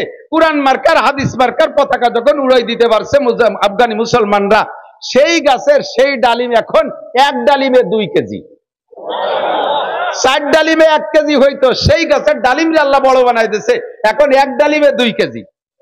যারা নেট দেখেন তারা সাক্ষী দেন, কত বড় বড় লাল লাল ডালিম, কি পরিমাণ জুস তৈরি করতেছে। সেই মোল্লারা বর্তমানে এমন গাড়ি বানাইছে, জাপানও তাদের কাছে ফেল হয়ে গেছে মোল্লাদের প্রাইভেট কারের কাছে। মোল্লারা বস্ত্র বানানো শিখে গেছে। আল্লাহ তাআলা তাদেরকে এমন বরকত দিয়েছেন, যেই বরকত সারাটা দুনিয়ার মানুষ দেখতেছে। আল্লাহ পাক রব্বুল আলামিন বলেন, হে দুনিয়ার মানুষ শান্তি চাও, নগরকান্দালারা শান্তি চাও, কাজিয়াডাঙ্গা থাকবে না, খুনোখুনি থাকবে না, মারামারি থাকবে না, কেস কাচারি থাকবে না, মালি মামলা থাকবে না, আরামসে ঘরের মধ্যে ঘুমাইবা, দেশের দরজা খুলে দিয়ে ঘরের দরজা খুলে দিয়ে ঘুমাবা, রাতের বেলা চোর ডাকাত আসবে না। আল্লাহ পাক ওয়াদা করেছেন, লা ফাতাহনা আলাইহিম বারাকাতিম মিনাস সামাই ওয়াল আরদ, আসমান থেকে রহমত, জমিন থেকে বরকত। আসমান থেকে রহমত, একটু বলেন, আসমান থেকে রহমত, জমিন থেকে বরকত দেনেওয়ালা কে? আল্লাহ ওয়াদা করছেন, লা ফাতাহনা, লামে তাকিদ, অবশ্যই আমি খুলে দেব। আসমানের থেকে রহমতের দরজা, জমিন থেকে বরকতের দরজা আমি খুলে দেব। লা ফাতাহনা আলাইহিম বারাকাতিম মিনাস সামাই ওয়াল আরদ। শর্ত হলো, ওয়ালাউ আন্না আহলাল কুরা আমানু ওয়াত্তাকাও, যদি দেশবাসী ইমানদার হইয়া যাও আর আল্লাহর উপরে গভীর ভয় স্থাপন করতে পারো, আল্লাহর উপরে বিশ্বাস, আল্লাহর উপরে ভয়। এ আমার যুবক অন্তর থেকে সাক্ষী দাও, আল্লাহ আছে না নাই? জোরে বলেন আছে। প্রমাণ তার আর কি চান? আর বেশি প্রমাণ লাগবে না। আল্লাহু আকবার। ইতামাশা গাহে আলম রয়ে তুস, ইতামাশা গাহে আলম রয়ে তুস, তুকু যাবারে তামাশা মি রবি। আরে দুনিয়াটা সবই তামাশা। আবার তামাশা দেখতে টেলিভিশনে যাওয়া লাগে নাকি? তামাশা দেখতে সিনেমায় যাওয়া লাগে? জগৎটাই তামাশা। কথা কন না কে? আল্লাহর কুদরত দেখতে বেশি দূর যাওয়া লাগে না। তোমার সামনে, চোখের সামনে আল্লাহ কুদরত দেখায় দিয়েছে। বিগত সরকারের হাতে সরকারি পাওয়ার, বুঝেন? আমলিগ বিএনপি এক সাইডে সকলকে শিক্ষা দেওয়ার জন্য বলছে, কথা মনে রাখবেন। ফাতাবিরু ইয়া উলিল আবসার, আল্লাহ পাকের স্বভাব। বড় বড় কাফেরদের একটা কিসসা কোরআন শরীফের মধ্যে বইলে, ফিরাউনরে এভাবে ধ্বংস করছি বলে লাস্টে কয় ফাতাবিরু ইয়া উলিল আবসার, এ দুনিয়ার জ্ঞানী গুণী বুদ্ধিজীবী যারা আছো, ওখান থেকে তোমরা শিক্ষা গ্রহণ করো। দোয়া পড়ি, কারেন্ট চলে যা দোয়া, ইন্না লিল্লাহি ওয়া ইন্না ইলাইহি রাজিউন।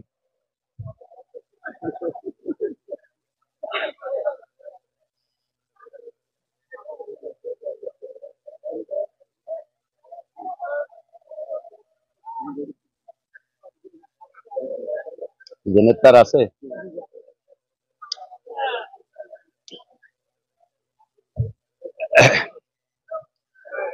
বলেন আসার দোয়া পড়েন। আলহামদুলিল্লাহ। কারেন্ট আসার দোয়া কি? যাওয়ার দোয়া, আবার ইন্না লিল্লাহ, ইন্না লিল্লাহি ওয়া ইন্না ইলাইহি রাজিউন। আল্লাহু আকবার। কষ্ট হচ্ছে আপনাদের? বড় বড় কাফেরদেরকে ধ্বংস করার লম্বা একটা কিসসা বলে আল্লাহ পাক বলেন, ফাতাবিরু ইয়া উলিল আবসার, এ তোমাদের যদি জ্ঞান থাকে, বুদ্ধি থাকে, এখান থেকে উপদেশ গ্রহণ করো। কথা বলেন ঠিক কি ঠিক না? আল্লাহ তাআলা আমাদেরকে ঘটনা ঘটায় উপদেশ গ্রহণ করার হুকুম দিয়েছেন। উপদেশ গ্রহণ করে, এখান থেকে শিক্ষা নাও। কত বড় তাজা বাস্তব খবর, এদিক তাকান। নবী আলাইহিস সালাতু ওয়াস সালামের বদরের যুদ্ধে মুসলমান 313 জন। কয়জন মুসলমান? কয়জন? 313 জন। তরবারি মাত্র 2 খেন বা 3 খেন,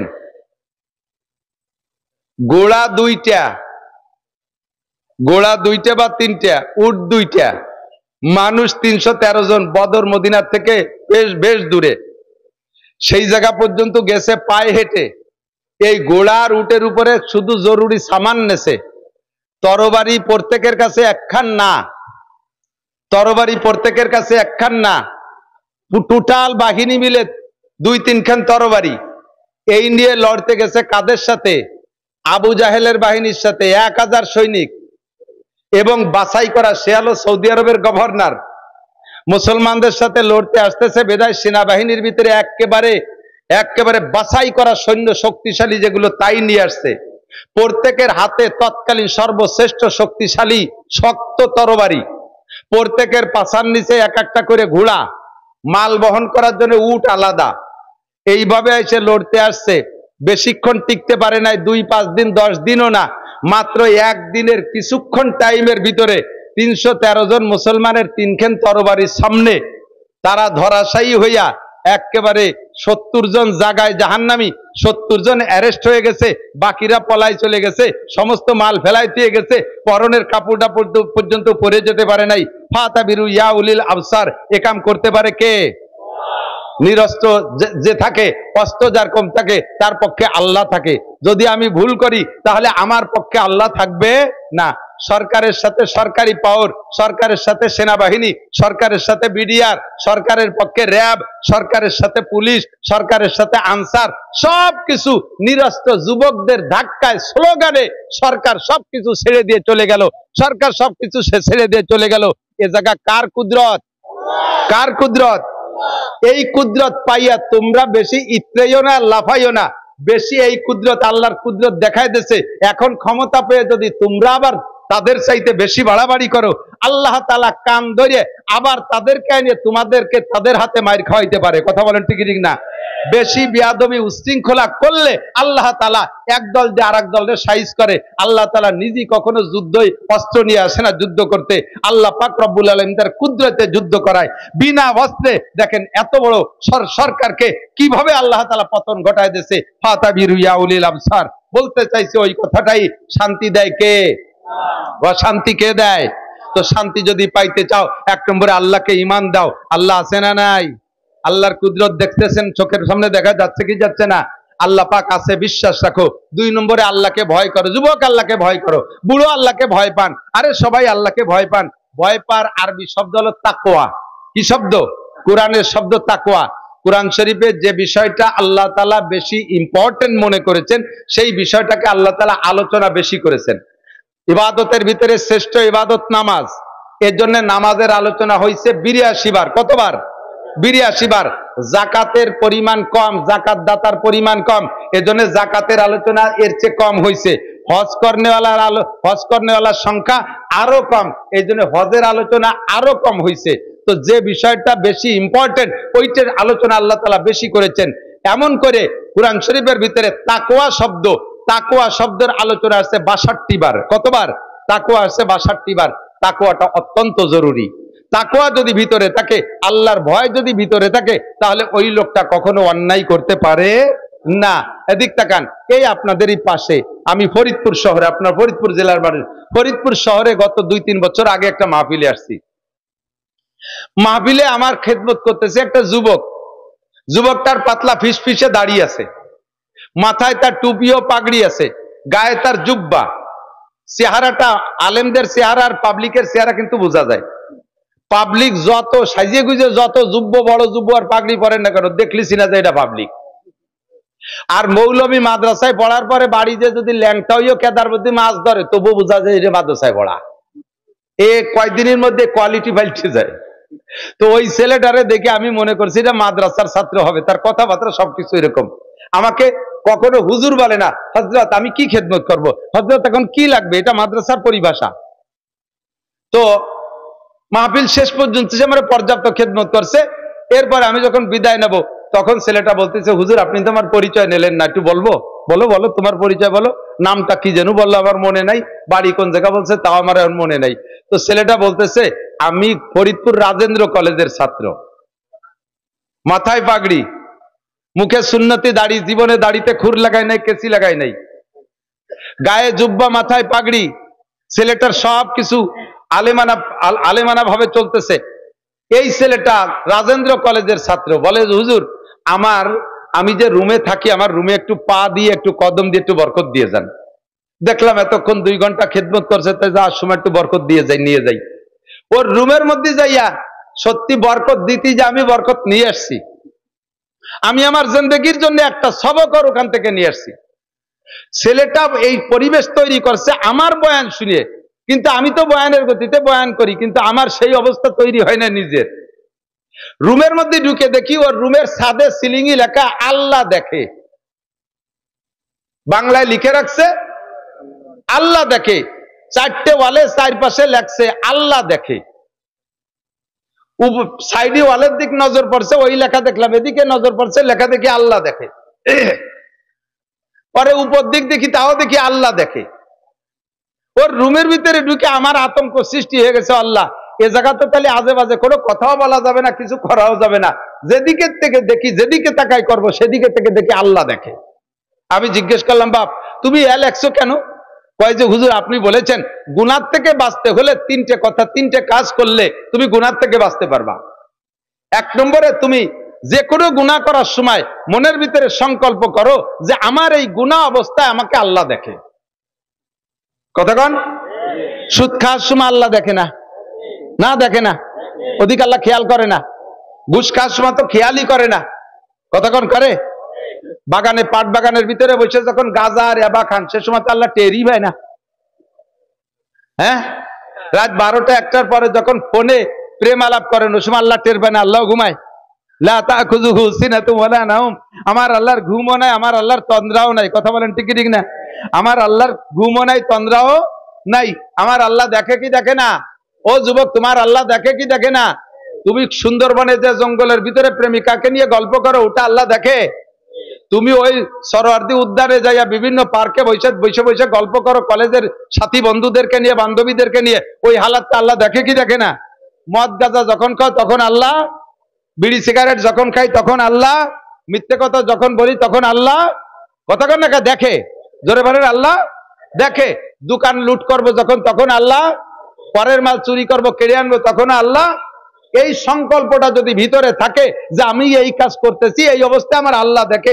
আরে দুনিয়া আব্বার সামনে আমি এই কাজ করতে সাহস পাই না, পুলিশের সামনে করতে সাহস পাই না, নেতার সামনে করতে সাহস পাই না, জজের সামনে করতে সাহস পাই না, দুনিয়ার মানুষের সামনে করতে সাহস পাই না, আর প্রত্যেকটা কাজ আবার আল্লাহ দেখে, তাহলে আমি এই কাজটা কিভাবে করতে পারি?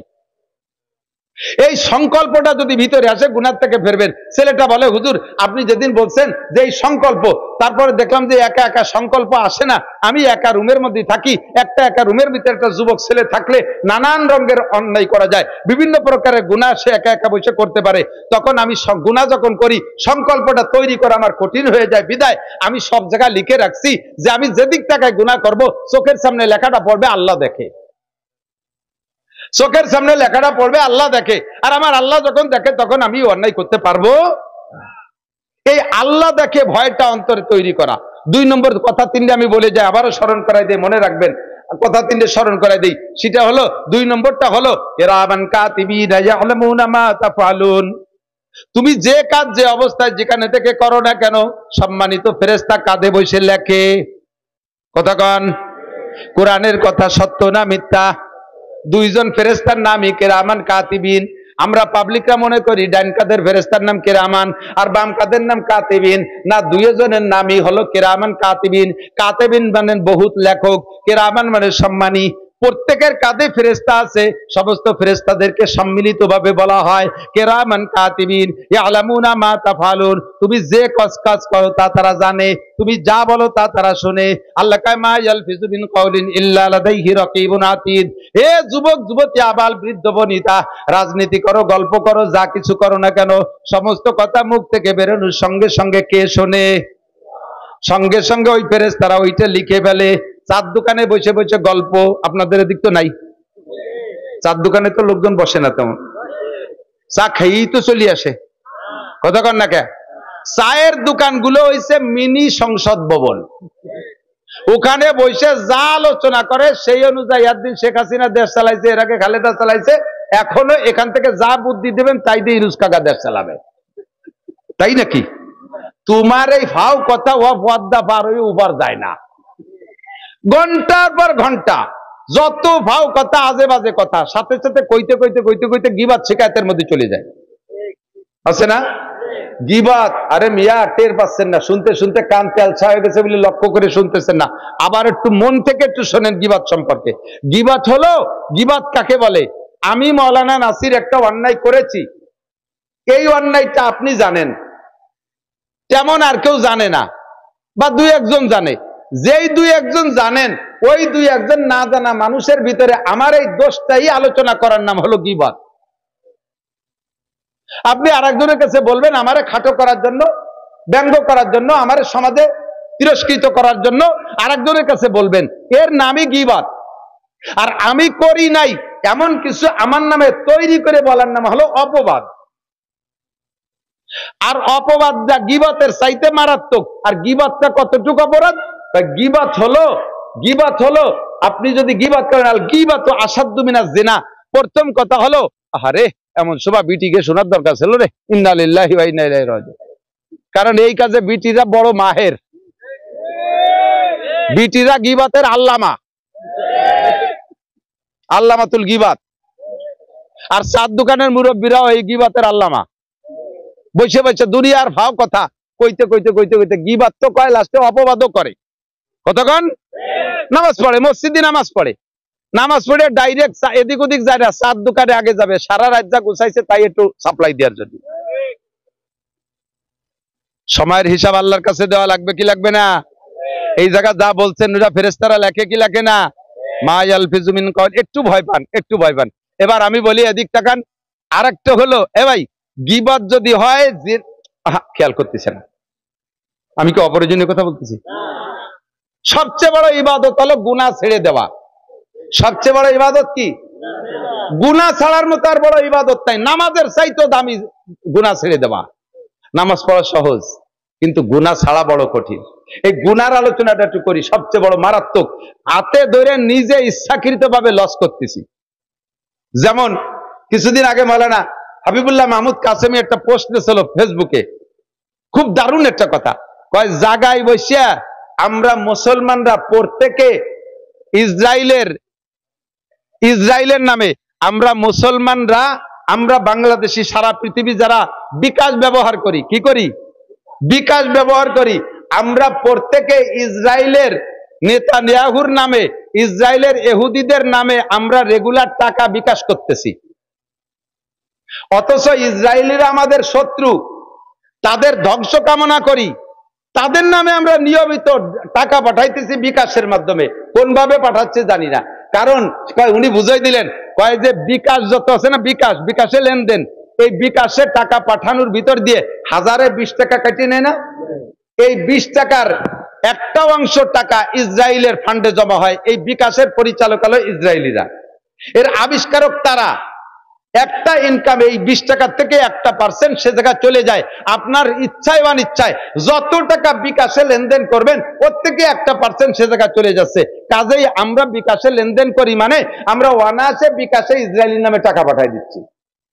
সেম আমরা যখন বসে খোঁজ গল্প করি তখন নিরিবিলি অনায়াসে হাসি আনন্দের ভিতর দিয়া, মজার ভিতর দিয়ে আমার আমল নামার বস্তা থেকে এক গাদি নেকি যেই লোকটা সম্পর্কে গীবত করতেছি তার নামে আমি অনায়াসে গোপনে পাঠাই দিচ্ছি।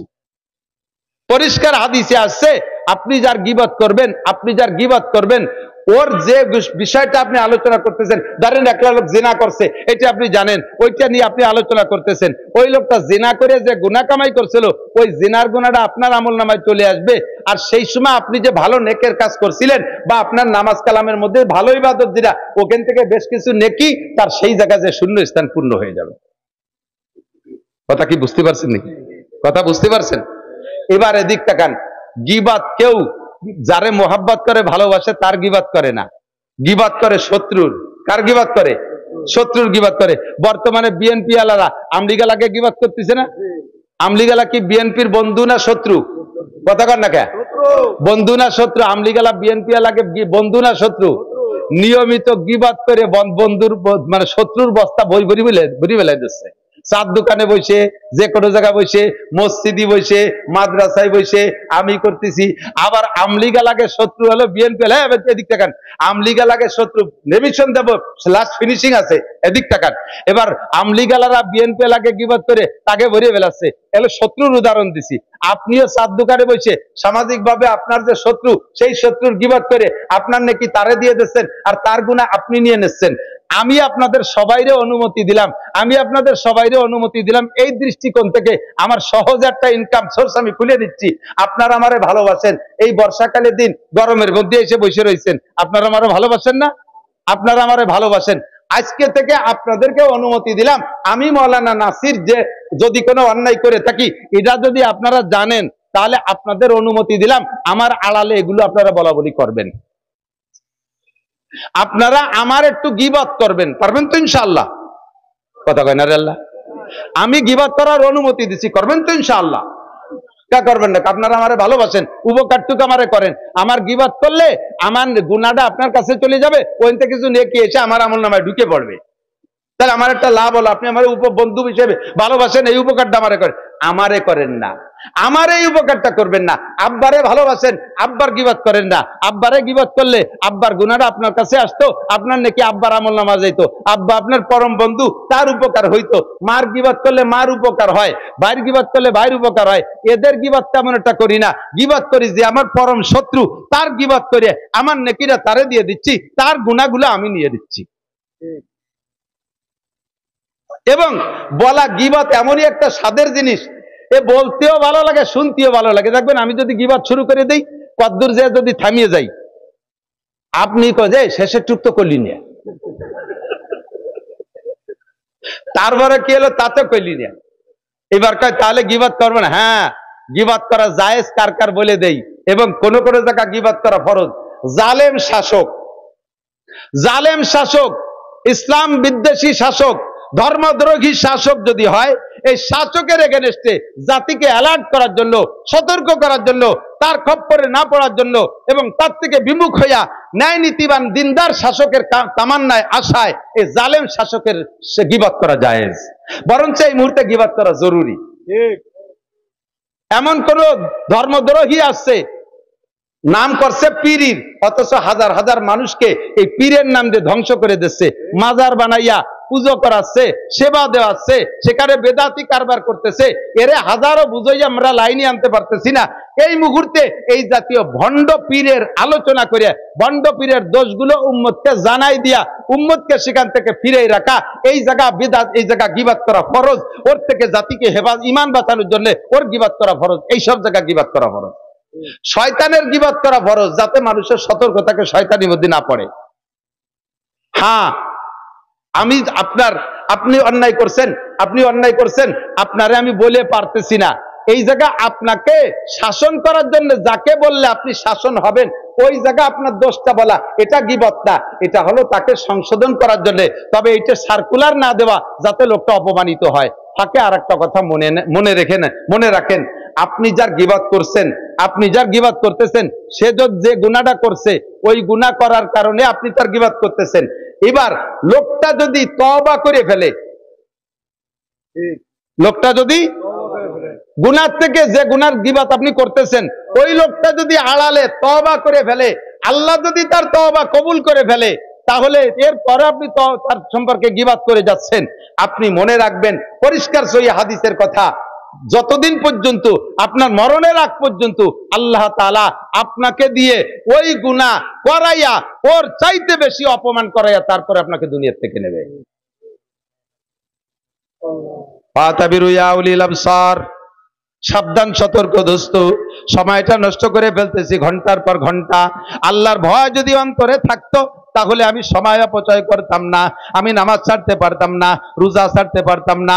আল্লাহর ভয় অন্তরে নাই বিদায় দাড়ি কাটি, আল্লাহর ভয় অন্তরে নাই বিদায় আমি সুদ খাই, আল্লাহর ভয় অন্তরে নাই বিদায় আমি ঘুষ খাই, আল্লাহর ভয় অন্তরে নাই বিদায় আমি পরের মাথায় বাড়ি মারি, আমি পরের মাল ডাকাতি করে ছিনতাই করে নিয়ে আসি, পরের দোকান পাট লুটে পুটে নিয়ে আসি, পরের ক্ষেতের ফসল নিয়ে আসি, জায়গা জমি দখল করি, জিনা করি, ব্যভিচার করি। সব কিছুর মূলে হলো, একমাত্র মূল হলো তাকওয়া না থাকা, খুদার ভয় অন্তরে না থাকা। আল্লাহ পাক রব্বুল আলামিন বলেন, দুনিয়ায় যদি শান্তি পাইতে চাও মার্কা দুইটা বেছে নাও, 1 নম্বরে কোরআন মার্কায় ভোট দাও, 2 নম্বরে হাদিস মার্কায় ভোট দাও। মূল নীতি দুইটা, 1 নম্বরে আল্লাহকে বিশ্বাস করো, 2 নম্বরে আল্লাহকে ভয় করো। আল্লাহকে লাফাতাহনা আলাইহিম বারাকাতিম মিনাস সামাই ওয়াল আরদ, আসমান আর জমিন থেকে শান্তি আর রহমত আর বরকতের সব দরজা তোমাদের জন্য খুলে দেব। হাজার হাজার প্রমাণ। কালেকশন মানুষ দেখলি খালি টাহার লোক। সে 4 মাস আগে আমার অজের দাঁত দিয়েছে, বাড়ি বাড়ি থেকে শুষিয়ে নিয়ে আসবে কালেকশন হয়ে গেছে। ভিটার আইসে একটু অশুনতি টাহা তাহলে ই শুনলি দেখলি বেড়া, সে এরকম না আর অশুনতি যাব না, 1 টাকাও কেউ দেবেন না, 1000 করে দিয়ে যাই, 1 টাকা নেওয়া হবে না। আল্লাহু আকবার। নবী আলাইহিস সালাম পরামর্শ দিচ্ছেন শান্তির জন্য। এদিক তাকান, আল্লাহর পরামর্শ, আল্লাহর হুকুম আর নবীর পরামর্শ, এই দুইটার মধ্যে শান্তি না? আল্লাহ দাবি করছেন কয়টা? 2টা, ঈমান আর তাকওয়া। ভাই আল্লাহ আছে না নাই? আল্লাহ আছে। আল্লাহর ভয় অন্তরে আছে। আল্লাহর ভয় যদি থাকে তাহলে আপনি অন্যায় করতে পারবেন না, নামাজ ছাড়তে পারবেন। একজন আমার কয়, হুজুর আল্লাহর প্রতি গভীর বিশ্বাস, আল্লাহ ছাড়া কোনো মাবুদ নাই, রেহাই নাই হুজুর, এত বিশ্বাস আমার অন্তরে যা আপনার ওই পরিমাণ বিশ্বাস না। কিন্তু ফজরের নামাজ পড়তে পারি না যে। আমি কইলাম মিয়া ভাই, আল্লাহর ভয় আর বিশ্বাস যদি থাকতো তাহলে তুমি ফজরে ঘুমাই থাকতে পারতে না। তুমি মার্ডার কেসের আসামি, তোমার কানে খবর আইছে যে রাত 4টের দিক পুলিশ আসতে পারে, তুমি কি ওই সময় আরামে ঘরে ঘুমাই থাকবা? ঘুমাইয়া? তুমি রাত 3টের আগেই ঘরের থেকে উঠে যে কোনো দিক পালাবা, মসজিদে গেলে পুলিশই ধরে না, সেই জায়গায় যে তুমি বসে থাকবা। তো তোমার পুলিশের উপরে বিশ্বাস আর ভয় আছে বিধায় তুমি রাত 4টের আগে 3টের সময় মসজিদে চলে যাও। আল্লাহর প্রতি বিশ্বাস আর ভয় থাকলে তুমি ফজরের সময় ঘুমাই থাকতে পারতে না। তুমি যে মুখী কও ভয় আছে আর বিশ্বাস আছে, এলো মৌখিক কথা, এটা অন্তরের কথা না। কতক্ষণ জান্নাত আছে এই লোভ যদি তোমার থাকতো তাহলে তুমি ফজরে ঘুমাই থাকতে পারতে না। কথা বলেন? তোমার যদি উপজেলা চেয়ারম্যান সাহেব বলে ভোর শীতের রাত্রে ভোর 5টায়, শেষ সময় তো ভোর হয়তো আর একটু পরে, ভোর 5টা শেষ রাত্রি সেহরির সময় শীতের রাত্রে যদি তুমি আমার কাছে আসো তাহলে তোমাকে 1 লক্ষ টাকা দেওয়া হবে। শর্ত হলো ওই রাত্রে আসার সময় তুমি গোসল করে আসবা, গার পানি গামছা দিয়ে মুছতে পারবা না, কোনো জ্যাকেট ম্যাকেট গায়ে দিয়ে আসতে পারবা না, গোসল করে বিলাল আড়ি খালি গায়ে হেঁটে আসলি তোমার 1 লাখ টাকা দেওয়া হবে। বলেন তো কিডা ঘুমাবেন গোসল না করে? ওই বাড়ি না যেয়ে বসে থাকবেন কেউ? উপজেলা চেয়ারম্যানের কাছে যাবেন, ও আমিও যাব সুযোগ পাইলে, কারণ 1 লাখ টাকা মাত্র, তারপরে ঠান্ডা লাগিয়ে গেলি 10,000 টাকার ওষুধই খালাম, তারপরে তো 90,000 টাকা থাকতেছে। উপজেলা চেয়ারম্যানের পর বিশ্বাস আছে আর তার এই কথার পর, তার ওই টাকার পর লোভ আছে, এইটা অন্তরে থাকার কারণে শেষ রাত্রি গোসল করে লাখ টাকার জন্য লাইন দিয়ে দাঁড়ায় যাবা। ও দোস্ত, এটাই হলো তোমার প্রমাণ যে তোমার ঈমান নাই, বিশ্বাস নাই, এর জন্য তুমি নাকে তেল দিয়ে ফজরের সময় ঘুমাই থাকো, তুমি শেষ রাত্রে উঠতে পারো না। এটাই হলো প্রমাণ যে ঈমান আর তাকওয়া নাই। কথা বলেন ঠিক ঠিক না? আমি যদি ঈমান আর তাকওয়া আল্লাহকে দিতে পারি তাহলে আল্লাহ পাক আমার জন্য রহমত আর বরকত, শান্তির সমস্ত দরজা খুলে দেবে, দুনিয়ার যত শান্তি কামনা করি সব দেবে। আর নবী আলাইহিস সালাম পরামর্শ দিয়েছেন, এদিকে হাদিস মার্কা, আরেকটা বলছি না মার্কা হাদিস মার্কার ভিতরে কি বলে? আল্লাহ নবী বলেন ইজা কানা উমারাকুম খিয়ারাকুম। চমৎকার কথা, এই 1,500 বছর আগে বলে গেছে, আর এই সময় বাংলাদেশে এইরকম সেট হয়ে যাবে টেরই পাই নেই। ওয়াজ করছি অনেক আগে থেকে, কিন্তু এবার হলে একেবারে চোখে আঙ্গুল দিয়ে দেখাই দেওয়ার বছর হয়ে গেছে। যদি তোমাদের নেতারা হয় ভালো মানুষ, হাদিস সহি হাদিস, ইজা কানা উমারাকুম খিয়ারাকুম, যদি তোমাদের নেতারা ভালো মানুষ হয়, জোরে বলেন কারা? আরো জোরে। নেতারা ভালো মানুষ হয়, খিয়ারাকুম তোমাদের মধ্যে ভালো মানুষ, ওয়া আগনিয়াউকুম সুমুহাকুম, আর তোমাদের ধনীরা হয় দানবীর, গরিব মিসকিন এতিম অসহায় কাঙ্গাল দুঃখিনী বিধবা মাদ্রাসা মসজিদ সব জায়গায় ওয়াকাতরে দান করে ধনী লোকরা। ওয়া উমুরুকুম শুরা বাইনাকুম, আর তোমাদের প্রত্যেকটা কাজ যদি পরামর্শ সাপেক্ষে হয়, মসজিদ চলবে পরামর্শ সাপেক্ষে, মাদ্রাসা চলবে পরামর্শ সাপেক্ষে, সংসার চলবে পরামর্শ সাপেক্ষে, সমাজ চলবে পরামর্শ সাপেক্ষে, স্কুল চলবে পরামর্শের মাধ্যমে, কলেজ চলবে পরামর্শের মাধ্যমে, দেশ চলবে পরামর্শের মাধ্যমে, মন্ত্রীদের যারা যে জায়গার স্টাফ আছে সেই স্টাফের পরামর্শের মাধ্যমে যদি দেশ চলে, আল্লাহ নবী বলেন ফাজাহারুল আরদে খায়রুম মিন বাতনিহা, তাহলে তোমাদের জমিনের পিঠটা জমিনের নিচের চাইতে ভালো, অর্থাৎ বেঁচে থাকা মরার চাইতে ভালো, দুনিয়াটা তখন তোমাদের শান্তির জন্য একটা জান্নাতি পরিবেশ হয়ে যাবে। নেতারা হবে ভালো মানুষ, ধনীরা হবে দানবীর, কাজ চলবে পরামর্শ সাপেক্ষে, কোনো জায়গা কোনো দুর্নীতি থাকবে না, সব জায়গা শান্তি আর শান্তি চলবে। পক্ষান্তরে হুজুর বলেন ওই ইজা কানা উমারাকুম শিরারাকুম, যখন তোমাদের নেতারা হবে খারাপ, নবীর ভাষায় বলেন নেতারা হবে খারাপ, জোরে বলেন নেতারা হবে খারাপ। কাকে বলে? নেতারা নামাজ নাই, নেতারা রোজা নাই, নেতারা হজ নাই, নেতার মধ্যে ফরজ নাই, নেতার মধ্যে ওয়াজিব নাই, নেতার মধ্যে সুন্নত নাই, নেতা ঘুষ খায়, নেতা ঘুষ খেয়ে টাকা নিয়ে চাকরি দেয়, নেতা দেশের মাল মারিয়ে খায়, রাস্তা মারে, টোন মারে, মন মারে, রাস্তা মারে, খাল মারে, বিজিএফ কার্ড মারে, পঙ্গু ভাতা মারিয়ে খায়, বয়স্ক ভাতা মারিয়ে খায়, তারপর বিধবা ভাতা মারিয়ে খায়, এরপরে কারেন্টের তার খাম্বা সহ গিলে খেয়ে ফেলায় দেয়। কতক্ষণ এ কাম নেতারা করে কি করে না? আজকে তত্ত্বাবধায়ক সরকার, অন্তর্বর্তীকালীন সরকারের কাছে সাধারণ পাবলিক ধরা পড়তেছে না নেতারা? জোর হলো না? কারা? আর এর আগে ফখরুদ্দিন সরকারের আমলেও ধরা পড়ছিল কারা?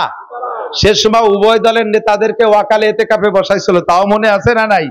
ইন্ডিয়া ধরে শুরু করছে, যদি এখানে একতরফা ধরা শুরু করছে, যেখানে একতরফা আপাতত জিরা জিরা নজর, কারণ ওরা তো বহুদিন খাটি টেটি আইছে, অনেকদিন ধরতে আকাম করতে সুযোগ পাই নাই, যারা নগদে আকাম করছে ধরতেছে। দেশটা এখন জাহান্নামের আগুনের মধ্যে জ্বলতেছে বলে মনে হয়, কোনো মানুষের অন্তরের মধ্যে শান্তি নাই, সমস্ত মানুষ অশান্তির মধ্যে কাটাচ্ছে। কি হয় না কি হয়, ওদিকে ইন্ডিয়া আলাইসা আক্রমণ করে, নাকি চায়না আলা করে, নাকি আমেরিকা আলাইসা সেন্ট মার্টিন ঘাঁটি বানায় ফেলে, ইত্যাদি ইত্যাদি দুশ্চিন্তা। সমস্ত দুশ্চিন্তার কারণ নেতাদের দুর্নীতি। কতক্ষণ ঠিক না? নেতাদের দুর্নীতি। এই নেতারা যদি ভালো হইতো, আফগানের নেতারা ভালো, শান্তির শেষ নাই সেখানে। কথা বলেন ঠিক না?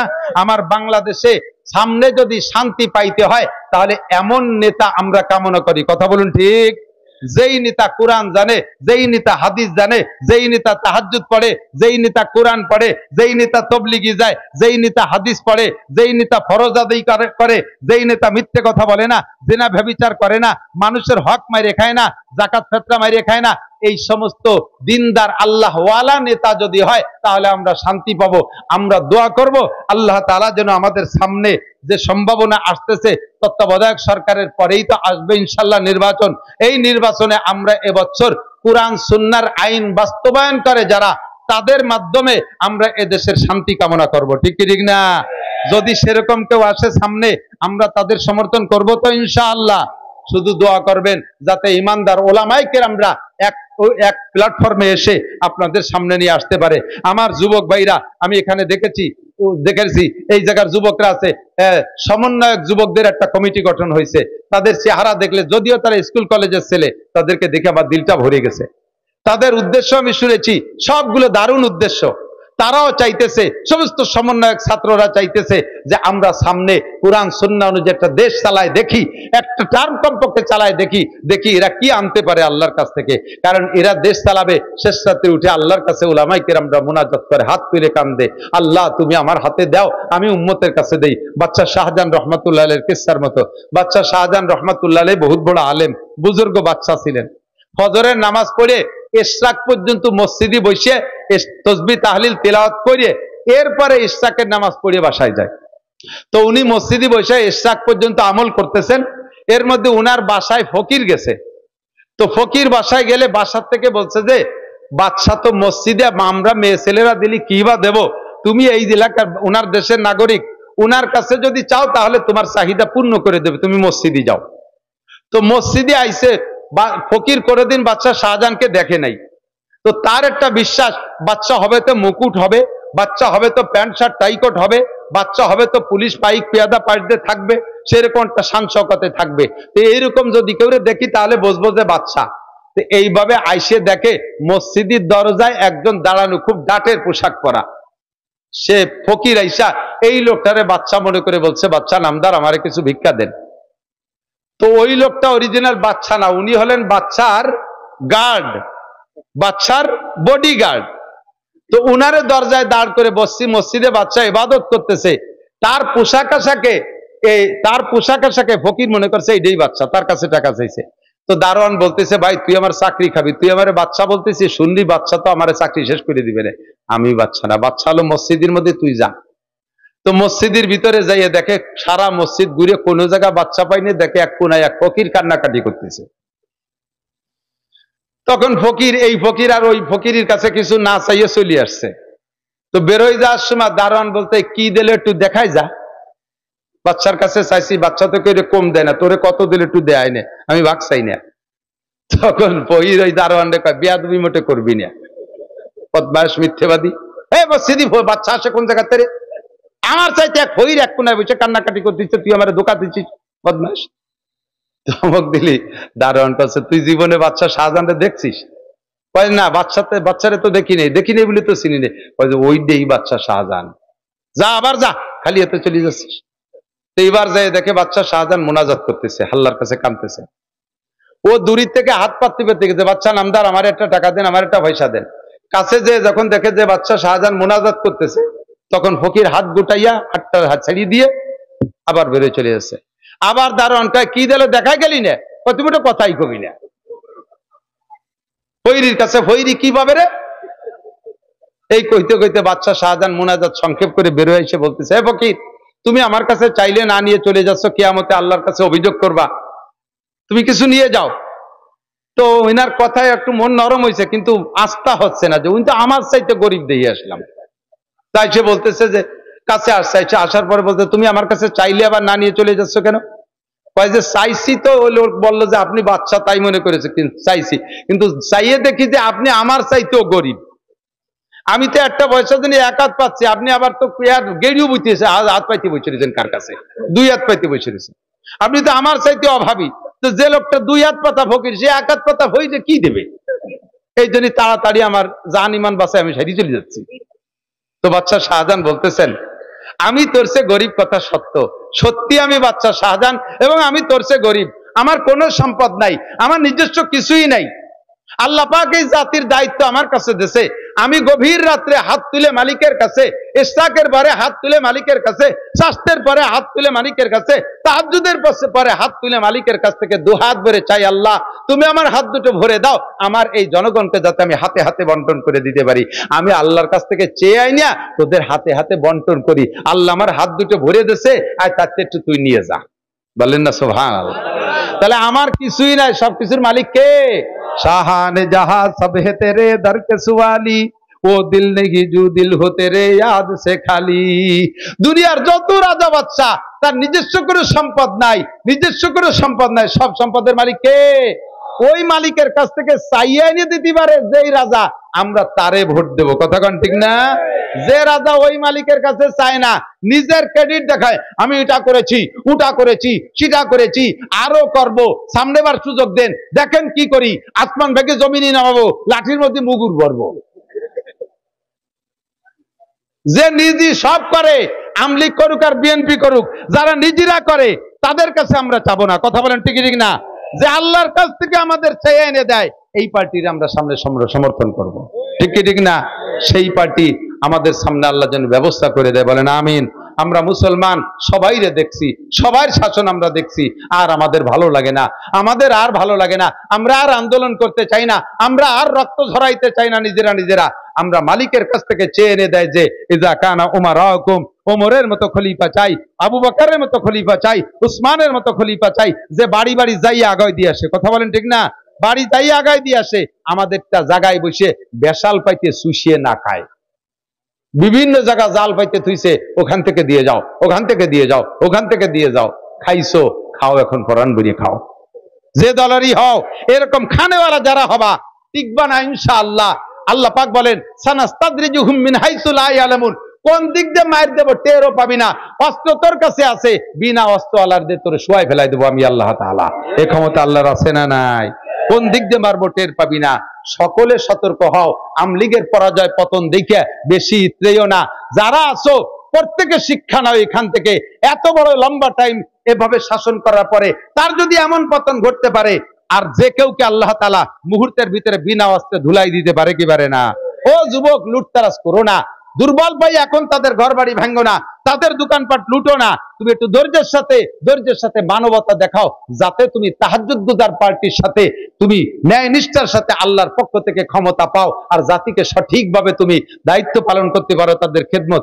এই অপেক্ষা করো, লুটোফুটো করো না, মারামারি করো না, প্রতিশোধ তুমি হাতে নিও না। যদি কোনো বিষয়ের প্রতিশোধ তুমি হাতে নাও, তুমি কি প্রতিশোধ নিতে পারবা?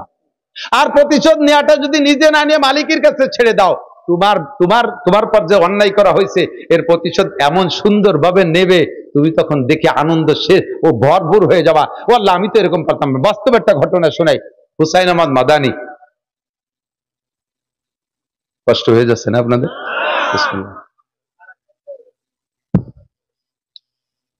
হুসাইন আহমদ মাদানী সদর শাহ হুজুরের উস্তাদ, আহমদ শফি শাহ হুজুরের উস্তাদ, বাংলাদেশের এরকম বড় বড় অনেকের উস্তাদ। সারা পৃথিবীতে এনার মতো ওনার ছাত্র এই সাইজের।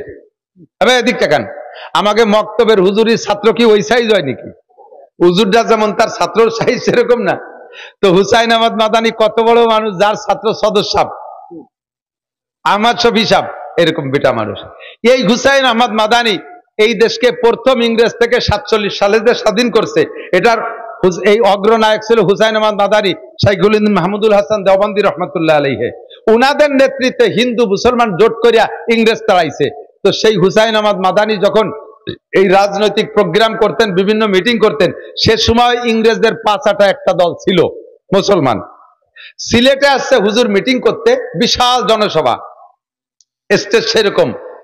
তো হুজুর স্টেজে বয়ান করতেছেন, তৎকালীন ইংরেজদের 5-8টা এক মস্তান নেতা, মুসলমানেরই সন্তান, হুজুরকে অপমান করার জন্য একটা পচা ডিম নিয়ে এরকম গদগদ করতে মুড়াতি হাঁটতে হাঁটতে যে স্টেজের সামনে যে হুজুরের বরাবর মেরে দিয়েছে। হুজুরের গায়ে লাগে নাই, পায়ের কাছে পড়ে ডিমটা পড়ে বাস্ট হইয়া, পচা ডিমে যে গন্ধ, দুনিয়ায় এত বড় দুর্গন্ধর কিছুই নাই। স্টেজ যা গন্ধ হয়ে গেছে, সকলে কষ্ট পাইছে। মোটামুটি তাৎক্ষণিক পরিষ্কার করে হুজুর বয়ান চালাই গেছেন। কিন্তু হুজুর বললেন, এই ওই ছেলেটারে তোমরা একটা থাপ্পড় দাও। ও একটা ডিম মারছে না, ও আমার একটা ডিম মারছে, তার বিচারটা আমার পক্ষ থেকে করি, ওরে একটা থাপ্পড় মেরে দাও কেউ, তাহলে বিচারটা আমার পক্ষ থেকে হয়ে যাক। ও যতটুকু অন্যায় করছে তার বিচারে একটা থাপ্পড় পায়, একটা থাপ্পড় দাও। তো বড় নেতার ছেলে আর ইংরেজদের ক্ষমতাবান পুষ্যপুত্র, তার গায়ে কেউ থাপ্পড় দিতে সাহস পায় নাই। মুড়াইতে বেরোয় চলে গেছে। আমি নকশে হায়াত অথবা হুসাইন আহমদ মাদানির আর একটা জীবনী একটা বই আছে, তার থেকে পড়ছি। ওই ছেলেটা মুড়াইতে প্যান্ডেলের থেকে বেরোইয়া সাইডে যাইতে না যাইতে একটা চিৎকার মারলো, পেটের নাড়ি চিবে ধরে বসে পড়লো। লোকজন কাছে যাইতে 2 মিনিটের মধ্যে শেষ, মুখে পানি দেওয়ার সুযোগ হলো না। মাদানী রহমতুল্লাহ আলাইহি এইটা দেখে খবর পাইয়া সকলকে ভৎসনা দিচ্ছেন, ধমক দিচ্ছেন, তোমরাই সর্বনাশ করলে, ওই ছেলেটা অন্যায় করছে। আমি বললাম যে একটা থাপ্পড় দাও, থাপ্পড়টা যদি দিতে তাহলে বিচারটা আমার পক্ষ থেকে হয়ে যেত। এই বিচারটা তোমরা আমার পক্ষ থেকে কেউ করলে না, বিদায় বিচার আল্লাহর হাতে নিয়ে এনেছে। আর আল্লাহ পাকের ওয়াদা, মানে আদারি ওয়ালিয়ান ফাকাদ আযানতু বিল হারব, যে আমার ওলির সাথে বেয়াদবি করে আমি আল্লাহ তাআলা তার সাথে যুদ্ধ করি। আল্লাহর যুদ্ধ করতে অস্ত্র লাগে না। আল্লাহ তাআলা কোন শব্দতে যুদ্ধ করে ছেলেটারে শেষ করে দিল। তোমরা যদি থাপ্পড়টা দিতে তাহলে ছেলেটা মরতো না। ও দোস্ত, বুঝাইতে চাইছি, এরকম ওলি আল্লাহ কারে কোন জায়গা কষ্ট দিয়ে ফেলাইছে কেডা, তার কারণে আল্লাহ তাআলা এত বড় ট্র্যাজেডি ঘটায় দিয়েছে। আমরা যদি এমন কিছু না করি যাতে বিচারটা উল্টে চলে আসে, আমি যদি বিচার নিজে হাতে নেই তাহলে তেমন কিছু করতে পারবো না, একটা চড়ের পরিবর্তে একটা চড়।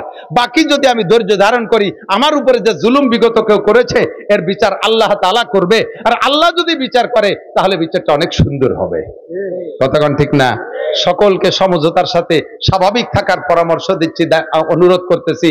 আমরা অপেক্ষা করি, শান্তশিষ্টভাবে রাজনীতিটাকে সুন্দর করার চেষ্টা করি। আমরা নেক রাজা এবং নেক নেতা, আল্লাহ রসুল যা বলেছে, নেতারা যদি ভালো হয়, 2 নম্বরে আগ্নিয়াকুম সুমহাকুম, সমাজের ধনীরা যদি হয় দানবীর, তারা যদি মসজিদ মাদ্রাসা এতিমখানা মাদ্রাসাগুলোর দিকে খেয়াল রাখে, মৌসুমী ফসলের থেকে যদি কিছু দিয়ে মাদ্রাসাগুলোকে উঠে নেয়, গরিবদেরকে খেয়াল রাখে, ও উমুরুকুম শুরা বাইনাকুম, আর তোমাদের সব কাজ যদি হয় পরামর্শ সাপেক্ষে, তাহলে দুনিয়াটা হবে শান্তিময়। পক্ষান্তরে ইজা কানা উমারাকুম শিরারাকুম, নেতারা যদি হয় খারাপ, ও আগ্নিয়াকুম বুখালাকুম, ধনীরা যদি হয় কৃপণ, ও উমুরুকুম ইলা নিসাইকুম, আর সংসার থেকে সংসদ পর্যন্ত মাতুব্বাড়ি যদি সব বউ গিয়াতে চলে যায়। আপনার এই জায়গা যদি কই যে চাচা 1 মণ পিএস দিয়ে যান, আপনার ছেলের শুরু হয়ে গেছে, ওরে আল্লাহ, এলে পিএস দিয়ে বাড়ি গেলি আর নানটুর বাতাবার বাড়ি উঠতে দেবে না রে। আপনি নানটুর মার কাছে ভক্ত হয়ে গেছেন। সংসারের মাতুব্বার বউ, ওয়ার্ডের মাতুব্বার মহিলা, ইউনিয়নের মাতুব্বার মহিলা, থানার মাতুব্বার মহিলা, জেলার মাতুব্বার মহিলা, ডিসি হয়ে গেছে মহিলা, এসপি হয়ে গেছে মহিলা, বড় অফিসার হয়ে গেছে মহিলা, উপজেলা চেয়ারম্যান মহিলা, ভাইস চেয়ারম্যান মহিলা, এমপি সব মহিলা, মন্ত্রী সব মহিলা, সব জায়গা মহিলা আর মহিলা। আল্লাহর নবী কয় ফাবাতানুল আরদে খায়রুম মিন জাহরিহা, এই সময় তোমরা বেটারা বাইসে থার চাইতে মরিয়ে যাওয়া ভালো। এমন একটা বেকায়দার সময় আমরা চলে আসি। কতক্ষণ ঠিক না? এই যে পাল্টানোর দায়িত্ব কি আল্লাহর না আমাদেরও আছে? আমাদের দায়িত্ব। আল্লাহ দেবে শান্তি, এই সমস্যার সমাধান করতে হবে, আমাদের দায়িত্ব আছে। আমরা আর কখনো দুর্নীতিবাজ নেতাকে সমর্থন করব? জোরে বলেন, করব? আমরা মালের উপরে কৃপণতা করব? পেঁয়াজ রসুন পাট মাট যাওয়ায় তার কিছু ওসর জাকাত দেবেন তো ইনশাআল্লাহ? টাকা হইলে জাকাত দেবেন তো ইনশাআল্লাহ? আল্লাহ পাক আমাদের তৌফিক দান করে। মাতুব্বারি বউ গিয়াতে দেব না, আমরাই করব। মা বোনরা মাতুব্বারি নেওয়ার চেষ্টাও করবেন না। আপনারা ঘরে থাকবেন, পুরুষের কামাই জায়গায় বসে সম্মানের সাথে খাবেন, পরবেন, ব্যবহার করবেন, তাহলেই সমাজটা হবে শান্তিময় সমাজ। এখন আমাদের এই মাদ্রাসাগুলো ছোট ছোট মাদ্রাসায় কেউ যাবে না, নড়াচড়া করবে না। আমি কালেকশন পারি না, আগেই কয়ে নিয়েছি। আর 1 টাকাও কেউ দেবেন না, তাও বলে নিয়েছি। শুধু 1000 টাকা দেবেন, 500 200 100 করে টাকা দেবেন। অল্প বছরের শুরু, সিজনের শুরু। এর আগে মনে আপাতত এবারের কোনো মাহফিল হয় নাই, আজকে থেকেই শুরু। ইনশাআল্লাহ রমজান পর্যন্ত আমারও অনেক মাহফিল আসতে আসে। তো আজকের এই মাহফিল ওরা ছেলেরা, যুবকরা দেখলাম, কয়েকজন যুবকও আছে সাথে। এরপরে মাদ্রাসার পক্ষ থেকে ইন্তজাম করছে এই মাদ্রাসাটাও চাঙ্গা হোক। বেড়াগুড়া এটাই নি মাদ্রাসার ঘর। মাদ্রাসার ঘরের বেড়ার ওই যে টিনির দাঁত ফসে গেছে, দেন নিচে মাটির সাথে মিশে গেছে, উপরে দেড়াত খালি।